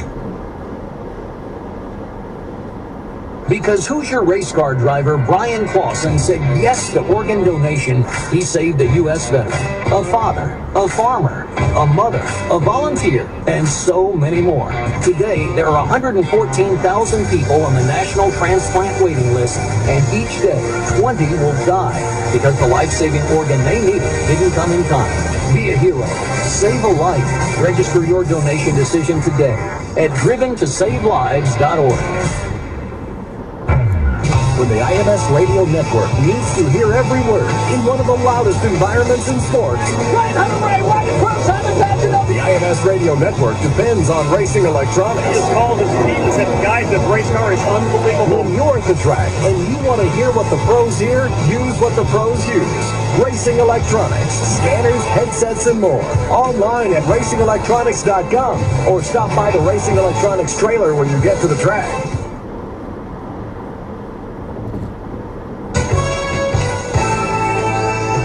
My favorite memory of listening to the Indianapolis 500 on the radio was in 2013. I've been listening to the 500 on the radio for many years, and so had my dad. This was the first time we attended the race together. Sure enough, Tony Kanaan took the victory. It was just like Dale Sr. in Daytona. We watched from the Northwest Vista as TK took the checkers. Jeff Lockridge, Seneca, Illinois. Good stuff, Jeff. Thank you. Let's go back to pit road and Dave first. Hear from Rob Edwards now, helping call the shots for Alexander Rossi. First of all, the changes you made, especially there towards the last stint or so, air pressure and a half-turn in front wing, all of a sudden that car came to him, didn't it? Yeah, we left the car, we made a small change after the first stint, left it alone for the second stint, and then Jeremy reached in his box of tricks after that and got the car working pretty well now. Whatever it is, it's definitely working. Does this red flag help you guys out at all? Certainly it does Simon Pagenaud, so maybe in turn it's not helping you guys. No, not really. I mean, we needed it to run just, green to the end from where we were. I think we were in a better position with fuel than Simon was, and I think we could have used Simon to could have, put him between ourselves and the 20 car. And now it's going to be pretty tight with 22 and 20 both behind us coming for us. But we're going to do everything we can. Alexander is so good, though, around this place. Do you think you can hold him off? I think we've got a shot. I'll tell you in 20 laps if we can do it. Anytime, that's all you can ask for. That's it, exactly. Good luck. Thank you. Rob Edwards, again, calling the shots for former Indy 500 champion Alexander Rossi. Yeah, thank you, Dave. Appreciate that. Quick comment from Donald Davidson. Donald? Well, the amazing thing to me, before that accident, I was thinking that the total number of cars that were out of the race was 3. And the risk of jinxing after the event, the average speed for the race had gone above the track record. It was 187.832 when just a lap or two before that accident took place. And now that we have a red flag, and that's the first one we've had since 2014, I've never really known how to feel about giving an average speed for a race that stopped and restarted. I mean, on short track events they put no time, but we're still on pace for a pretty good average speed. Thank you, Donald. Let's go to Dave Wilson. Let's go down to Grand Rahal. That looks like we're kind of a victim. Okay, technical issues with Dave Wilson, his interview with Graham Rahal. Thanks, Dave. Donald, we'll go back to you to finish that point. Oh, just that Marco Andretti, this is sort of like maybe not really a hollow victory, but Marco Andretti was having a terrible day. He was running at 30th, and he does have an opportunity to move up a few positions. We think there's probably 5 cars out here, and so once they get going, all he needs to do is 2-3 laps, and he'll pick up several positions, but he's still going to be down way near the end, and we did not expect that today. It seems like a long way away, but before you know it, Anders Krohn, we're going to have to go to Detroit and Belle Isle. We have a duel in Detroit next weekend, in fact. Yeah, we do, and talk about a stark contrast from the ultra-smooth, ultra-fast track here at the Indianapolis Motor Speedway to the concrete jungle of Detroit, and it's such a difficult transition for teams and drivers alike. They'll bring out their road course cars, and the drivers have to completely kind of reset their mindset, because for the last 3 weeks, all you've done is optimize how to drive as fast as you possibly can around this place to be as smooth as possible, and suddenly you have to snap into this whole reality of going as aggressive as you possibly can, being jumped all over the place by all the bumps in Detroit. So but again, that's what I love about the NTT IndyCar series, is that diversity and how quickly you have to adapt from one to the other. We didn't get all of the comments, as we got 3 minutes to restart. We didn't get all the comments from Graham Rahal, but certainly probably some interesting conversation inside that Value Health Center. Yeah, exactly, and kind of looking at it from the perspective of Sebastian Bourdais, typically when you squeeze someone like that is because they're making a run late down the straightaway, and that was the case, but certainly Sebastian Bourdais squeezed Graham too much. Let's hear from Sebastian Bourdais. Dave Wilson. Sebastian, what happened there in the third turn? Just one of those where the guy behind you creeps and gets a bit of a run, and you get to the turning point and you got to make a call, whether you jump on the brakes and you give way and you give up the position, or you see a little further down the road how things are going to shake out, and it's that stage in the race where nobody really wants to give up. He didn't give up, and I didn't either, and we both ended up in the fence. I'm not throwing responsibility on him, but we obviously made contact before the turning point because he was super close on my left rear, and that gave the car a little movement just before turn in, and at that point I thought he was going to just let go, but Graham's a pretty brave guy, and he should have known that he wasn't going to give up. And Have you talked to him? Not really, no. He was pretty mad, obviously, but nothing to say really, other than it's just a lost opportunity and a good result thrown away. Thank you, Sebastian. Sebastian Bourdais, very disappointed, and hasn't had an opportunity yet to talk with Rahal. Anders? Well, I'm glad he didn't try and pass blame onto Rahal, and I completely agree that the hard racing at the end is going to happen. I think once he has a chance to review the replays, he's probably going to see that he squeezed Graham a little bit more than he realized himself, but certainly glad that he's not sort of throwing Graham under the bus there. And to his point, yes, Graham is very, very brave, and it would have been very easy for Graham just to lift off there and give the position to Bourdais, but at the same time, he had the track position, and therefore should be allowed to take it. So, Spencer Pigot, as we mentioned, as we get ready to restart, will be shown as your leader, but we think that success will be short-lived. Yes, it will, because Spencer Pigot last pitted on lap 145, and so that means he will have to come down the pit road, and that'll mean Rossi is the de facto leader with Simon Pagenaud, Ed Carpenter, and Joseph Newgarden right behind. And I think now that fuel saving is essentially out of the window, I think Simon Pagenaud, Ed Carpenter, and Joseph Newgarden will be in very good position with their Chevy power plants. Yeah, as you hear the engines roar to life once again. As they roll away from the grid, we will have completed 180 of 200 laps. Race control has made their feelings known. The incident between the 15 and the 18 avoidable contact, although they did not say what the penalty would be. Yeah, copy that. That probably something they'll worry about later down the road, because something tells me that the stewards are going to have their hands full here in the closing 20 laps of this race. Paul Page? Well, you know, when Spencer pulls in for his pit stop, that's going to put Rossi in the lead, followed by Pagenaud, Carpenter. I'll tell you what, you have 12 potential winners when they come back to the green flag. You said it's going to be a barn burner, and it's 12 different possibilities, I believe. Graham Rahal's relocated to pit road, so Rob, how do we think we can get his impressions on what happened now? Graham Rahal, you had a fantastic run going. You guys started deeper in the field. You made work on the car. You got yourself up into the top 10. Horrible to see that happen. Can you give it from your vantage point? Yeah, I mean, you know, you're going for fourth, and you're going to give it your all and push as hard as you can. And I was surprised that Sebastian turned in there. I guess I don't get it. It's really a shock of him, and he hasn't said much to me, so we'll see. Overall, was the car improving throughout the entire race? The car was getting good, and it was time to go, and Rossi and I appeared to be the only two that were able to go forward, so I'm disappointed. Thanks for the time. Graham Rahal, guys. So, I think we got a calmer Graham Rahal than maybe we would have.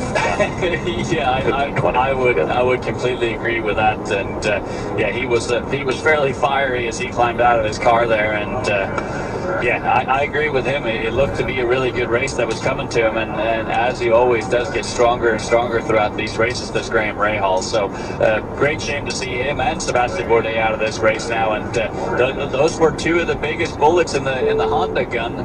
4 miles ahead on the route. Rossi leading that Slow traffic. with Connor Daly as well, who I have to take my hat off and say the job Connor Daly has done today has been truly tremendous. And for someone who's been out of an Indy car for the better part of a full year, to jump back in and do the job that he's done has been simply astonishing. Let's remind you now of those that are involved in incidents. Graham Rahal will finish 26th today. Sebastian Bourdais will finish 27th. Zach Beach will finish 28th. Rosenquist will finish 29th.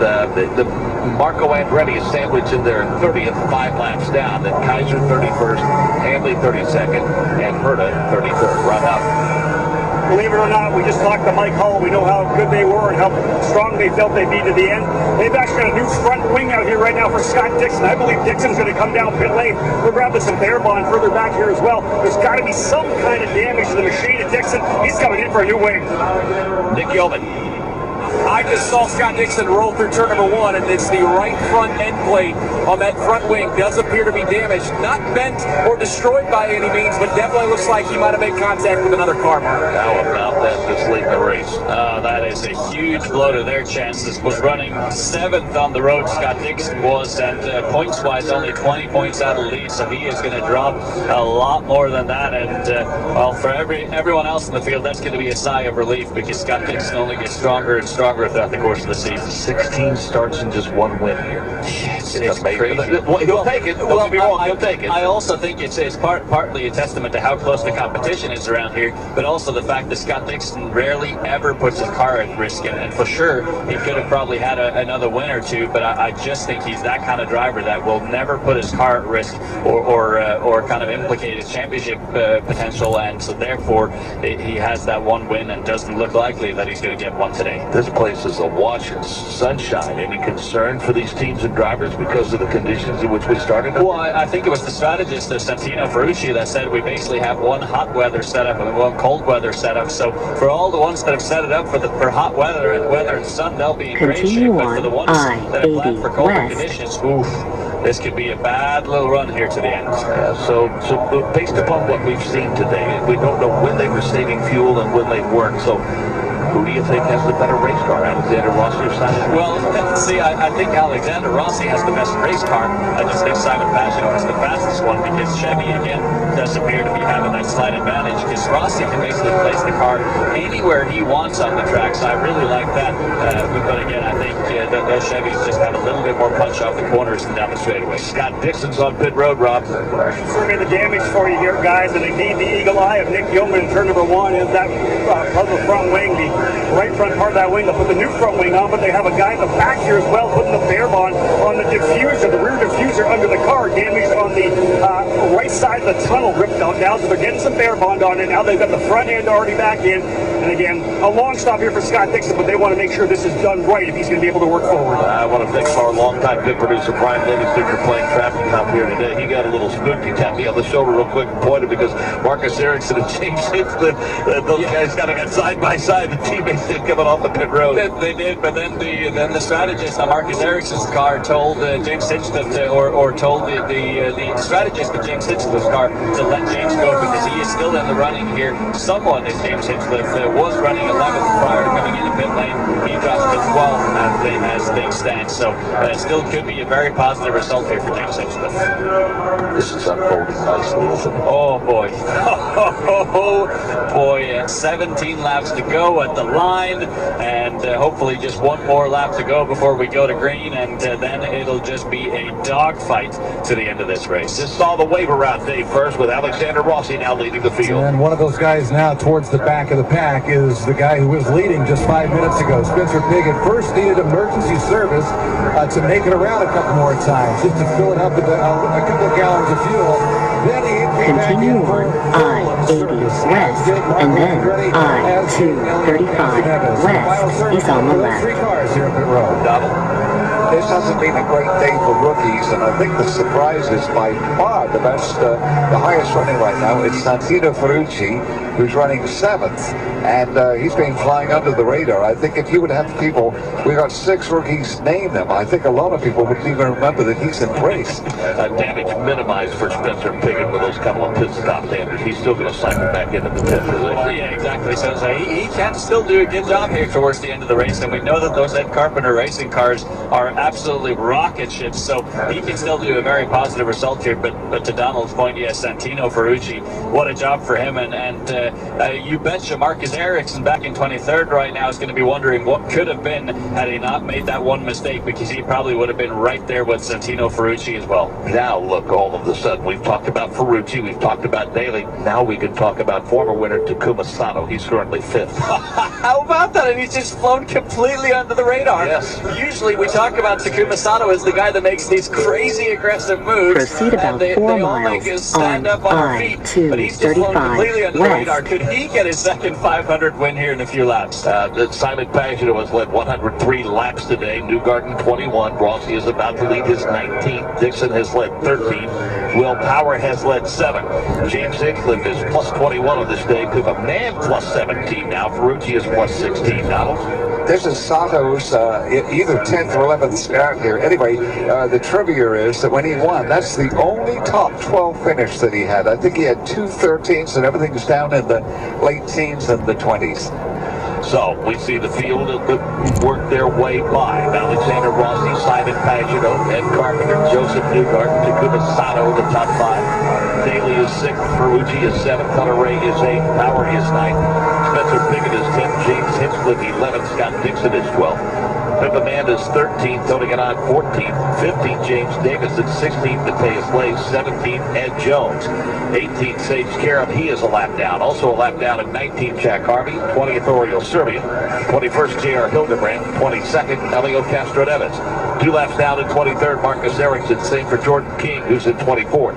4 laps down is Charlie Kimball in 25th. In 26th, 5 laps down is Marco Andretti. Out of the race, 27th, Rahal, 28th, Bourdais, 29th, Veach, 30th, Rosenquist, 31st, Kaiser, 32nd, Hanley, and 33rd, Herta. Pagano, day first, is getting some good reports from Kyle Moyer, his race strategist, in terms of where he is on fuel. Probably the best news he's had all day outside of leading the Indy 500. Kyle Moyer got on the two-way radio and told him, you guys are good to go on fuel now. You can go full rich the rest of the way, good to go. And Simon Pagano, yeah, he's excited about this opportunity.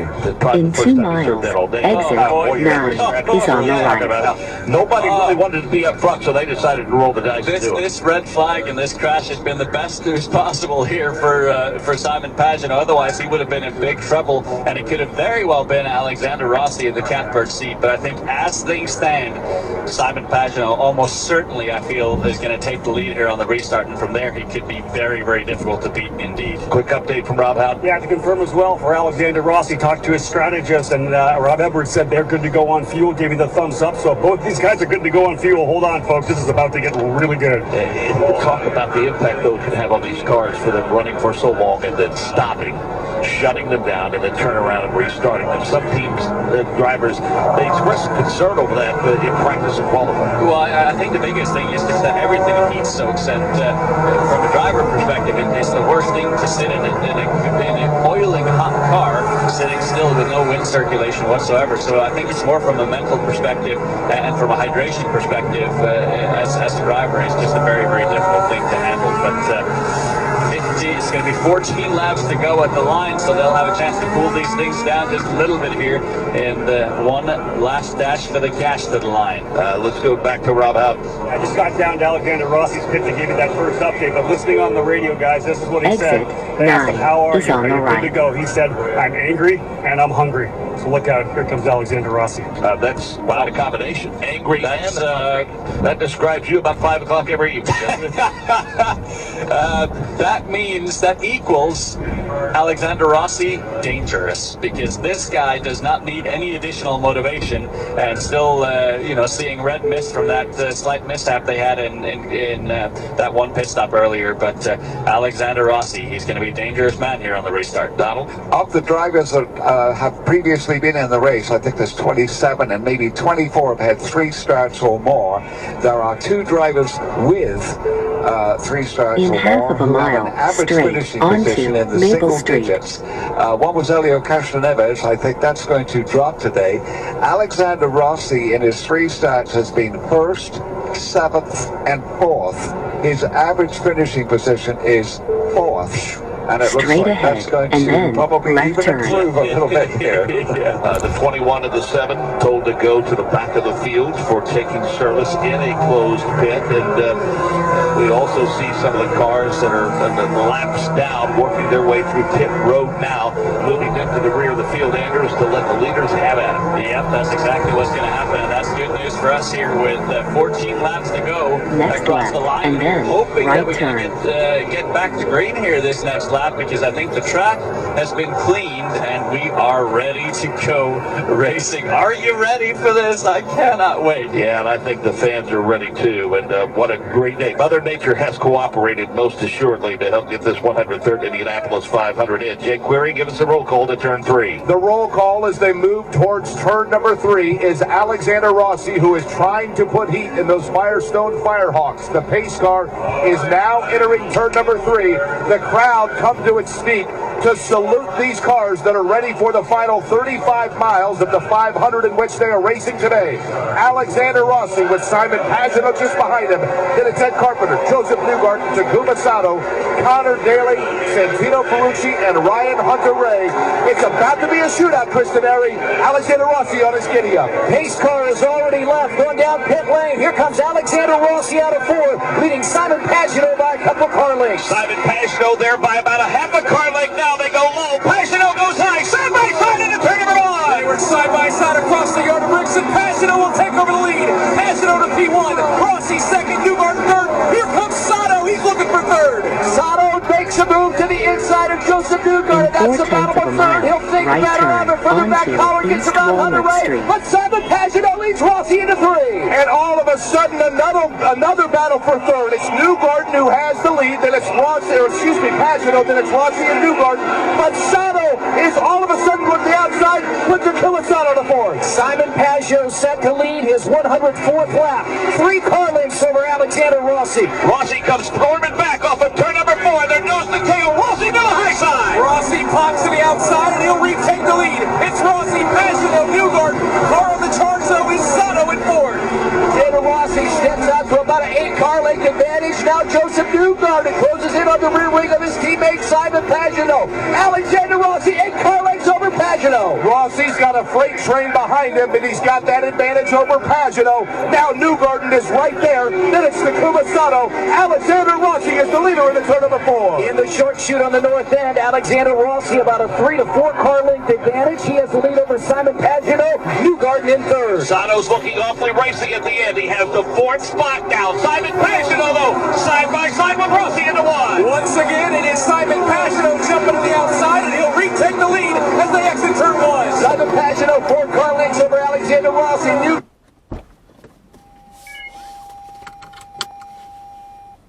The outside, fans on their feet, but he's not able to make the pass. Pagino holds it off to the short chute. Simon Pagino shuts the door on Alexander Rossi. Rossi tucks back into line, but Takuma Sato still right there battling for that second position with he and Rossi. They're halfway down the back straightaway. Pagino by 2 car lengths. Pagino starts to go high, entering turn number 3 earlier than last time by, but Rossi's right there with him. Then it's Takuma Sato. Then 8 car lengths back to Joseph Newgarden. Pagino through the quarter-mile turn 4 here on the northwest side of the Indianapolis Motor Speedway. A 3-car length advantage on Rossi. 7 laps to go. This time by Alexander Rossi. Simon Pagino pulling away from Takuma Sato. Pagino's taking sharp angles exiting turn 4, getting right along the pit wall. It's throwing off Rossi's run. It's 3 car lengths in 2. Simon Pagino wiggled a bit in the short chute. He gets it right down on those rubble strips, but able to check out now. 8 car lengths advantage. Simon Pagino over Alexander Rossi. You can't rain on the parade of the greatest race in the world. No rain today, no parade either. It's been all of a sudden swinging around up front. It's Pagino this time by. Rossi right now trying to make a move. About a car and a half advantage now. Rossi gaining some ground, exiting turn 4. Pagino the lead. Front 2, Pagino, Rossi pull away from Sato just a little bit. Newgarden trying to keep pace as well. They have the left side of those cars pinned to the pit wall. Pagino protecting the inside. He'll hold the lead out of turn 1. Alexander Rossi looking great on the north end. Here on the south end, he's trying to regain that ground beside the Pagino. But here comes Takuma Sato as he closes in on the rear wing of Rossi. Boy, I'll tell you what, Pagino's trying to interrupt that slipstream headed up the backstretch. Rossi's right there. Alexander Rossi took a look to the inside, decided against it, goes down low. 2 car length advantage for Simon Pagino. Stays at 2 car lengths to Simon Pagino in front of Alexander Rossi as he flies past the speedway sign at Indy. This time by, Paul Blevins will hang out of the starter stand. Nick Dominic tells him 5 laps to go. Rossi once again swings to the outside and Pagino slams the door shut on the outside. Simon Pagino still leads with 5 to go.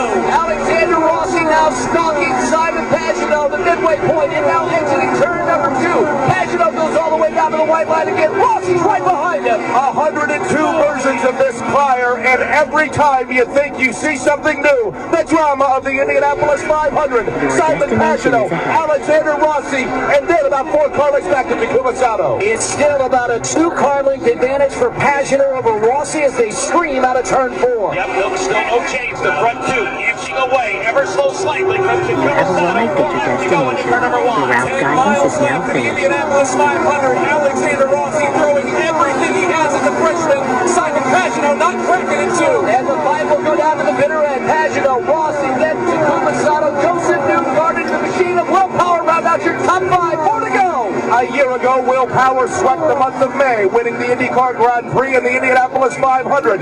Could Simon Pagino now duplicate the feat of his teammate? He's got to hold off Alexander Rossi. Not one person seated in turn 4 as Pagino exits with a 2 car length advantage on Rossi. It's just a tenth of a second as they exit turn number 4. Alexander Rossi to the high side. Here comes the run that he needed. They're side by side in the turn 1, and Alexander Rossi has taken the lead of the Indianapolis 500. Alexander Rossi by 5 car lengths. Simon Pagino now starting to feel the pressure from Takuma Sato.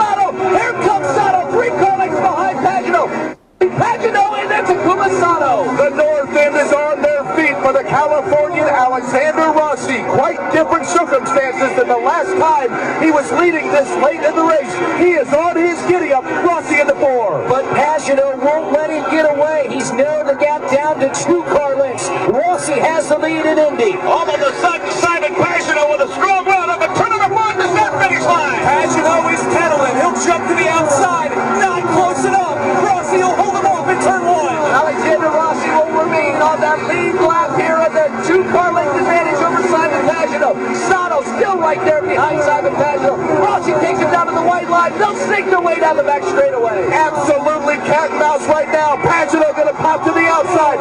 Simon Pagano has taken the lead from Alexander Rossi as he roars through turn number 3. Simon Pagano holds on to that lead in the short shoot. About a 3 to 4 car length advantage over Alexander Rossi. White flag is in the hand of the starter, Paul Blevins. We are at the final lap of the 103rd Indianapolis 500-mile race. Rossi is pedaling, but Sato's right there in third.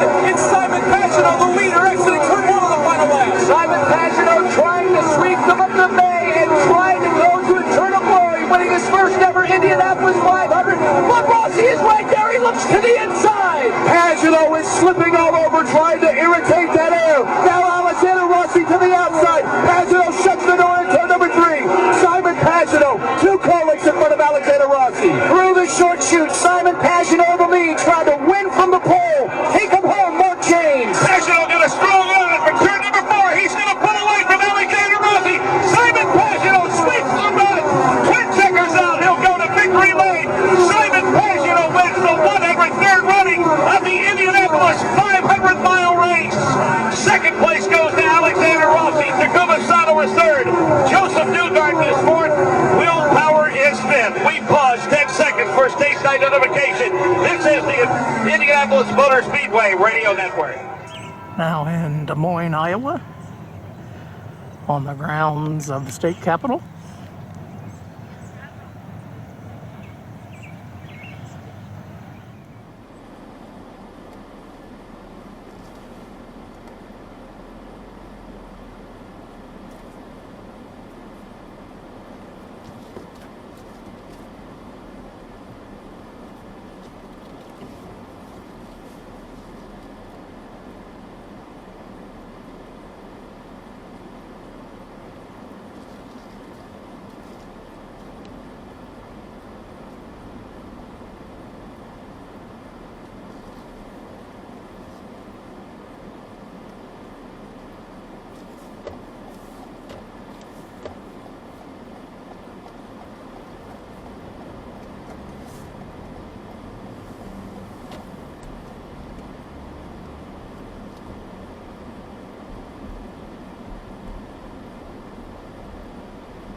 Next right, and then left turn.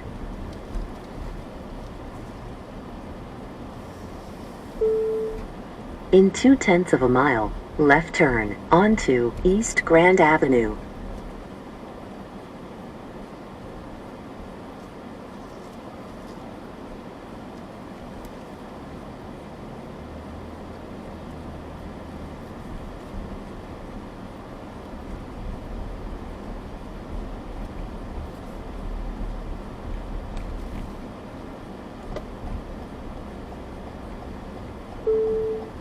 Next left.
In half of a mile, your destination is ahead.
Your destination is ahead.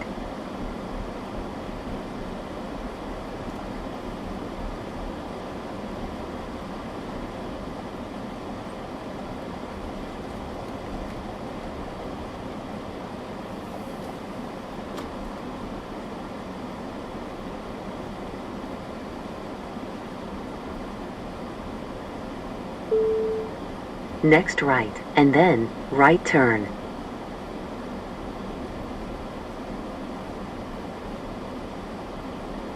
You have arrived at your destination. The route guidance is now finished.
In 2/10 of a mile, right turn onto East Grand Avenue.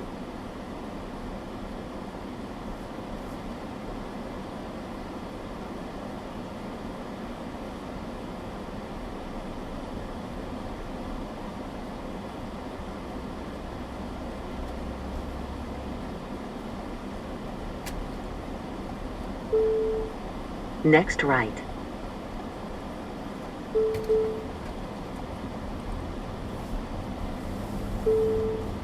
Proceed about 1 mile to 15th Street.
In half of a mile, left turn onto 15th Street.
Left turn ahead, and then left turn.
Next left, and then your destination is ahead.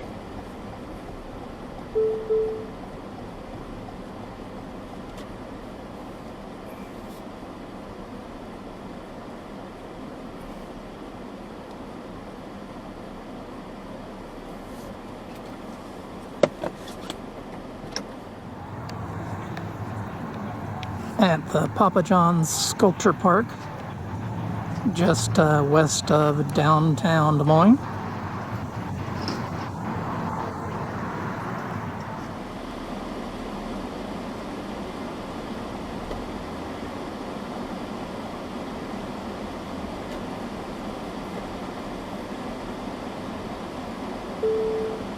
Next left, and then right turn.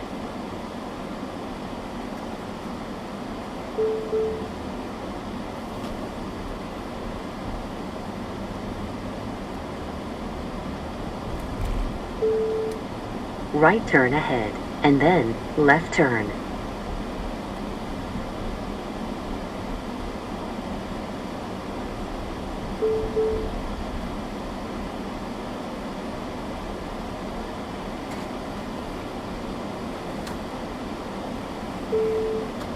Next left, and then right turn.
Next right.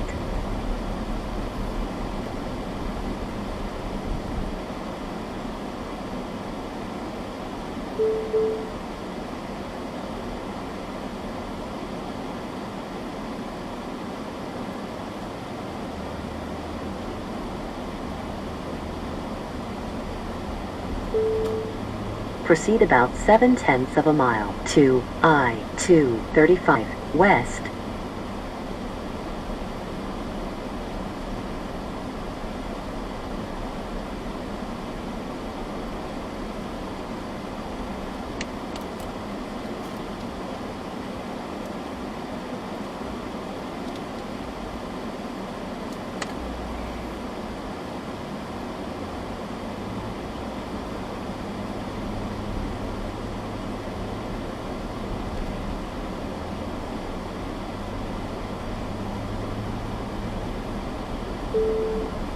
In half of a mile, left turn, onto I-235 West.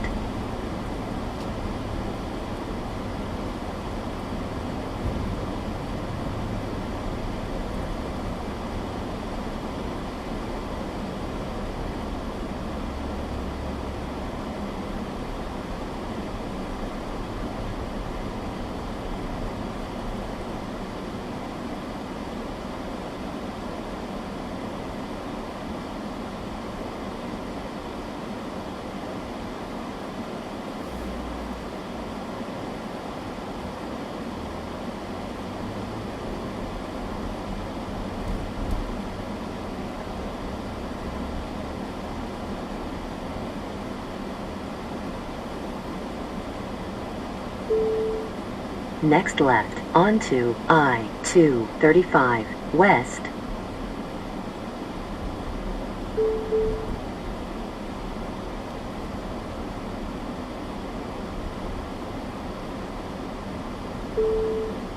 Proceed on I-235 West.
In 2 miles, exit 1A is on the right.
Exit 1A is on the right, and then left turn.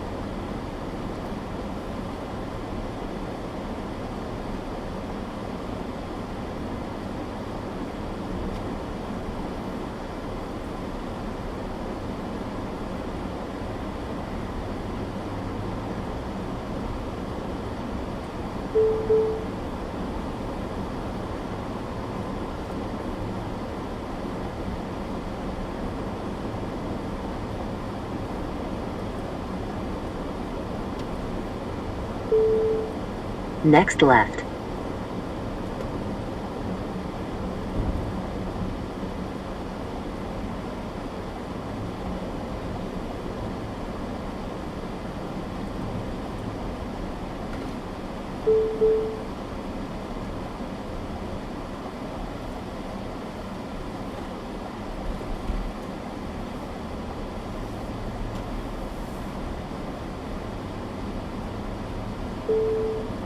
In half of a mile, right turn onto Ashworth Road.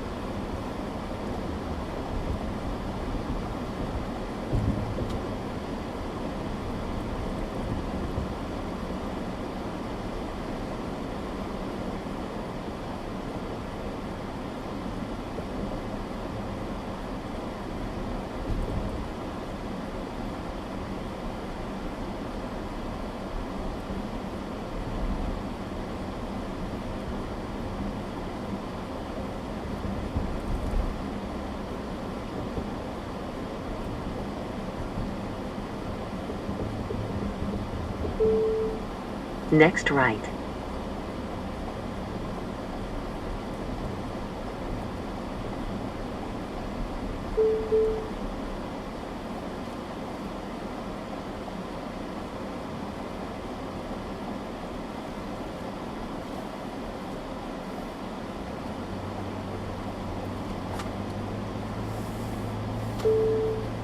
Proceed about 1 mile to your destination.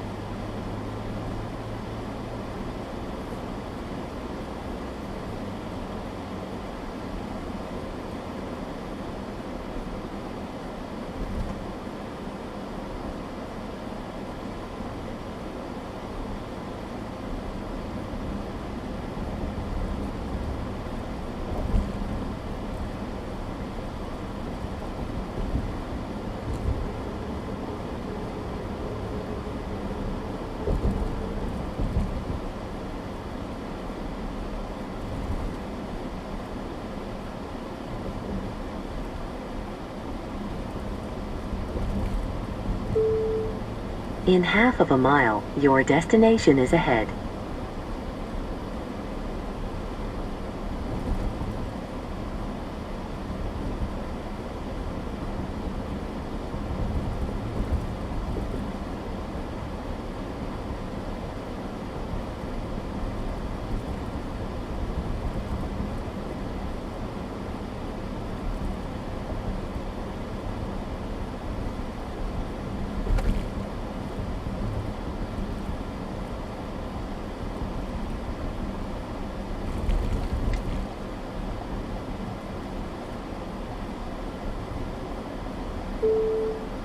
Your destination is ahead.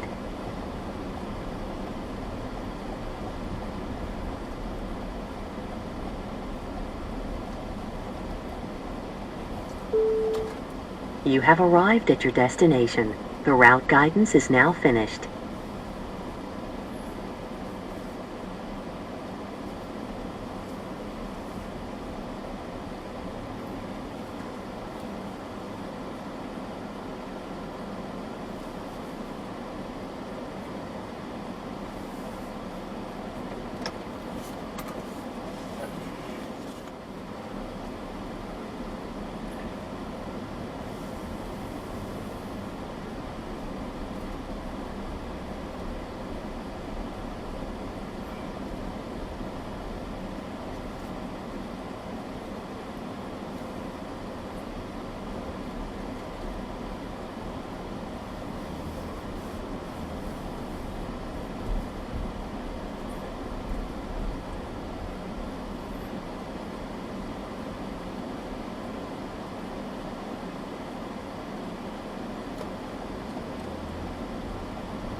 Proceed about 1 mile to Coach Light Court.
In half of a mile, right turn onto Coach Light Court.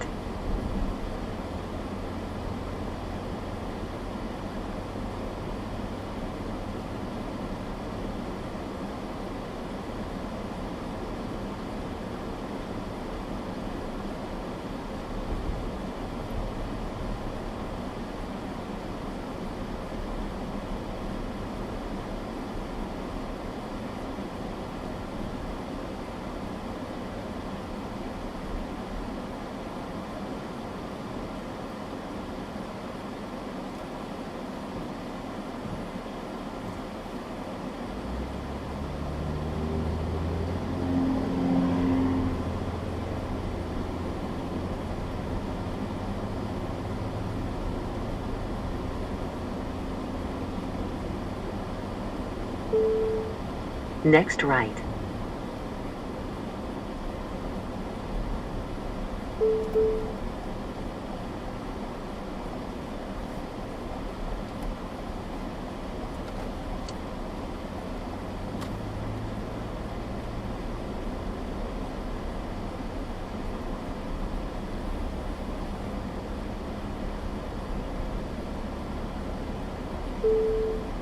In a quarter of a mile, your destination is ahead.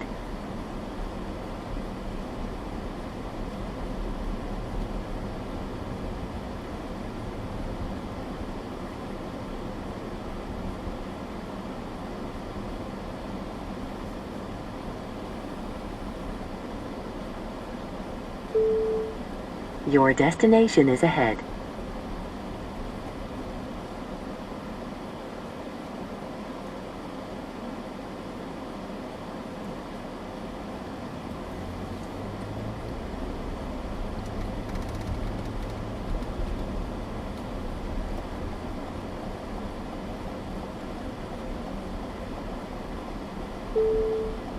You have arrived at your destination. The route guidance is now finished.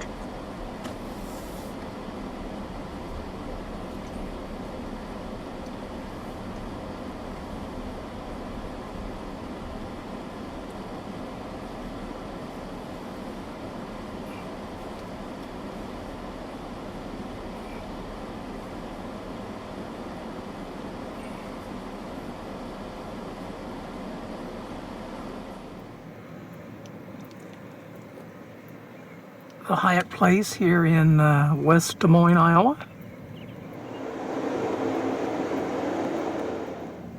All checked in to the Hyatt Place here in West Des Moines, Iowa. This room, almost a carbon copy of my room last night at the Hyatt Place in East Moline.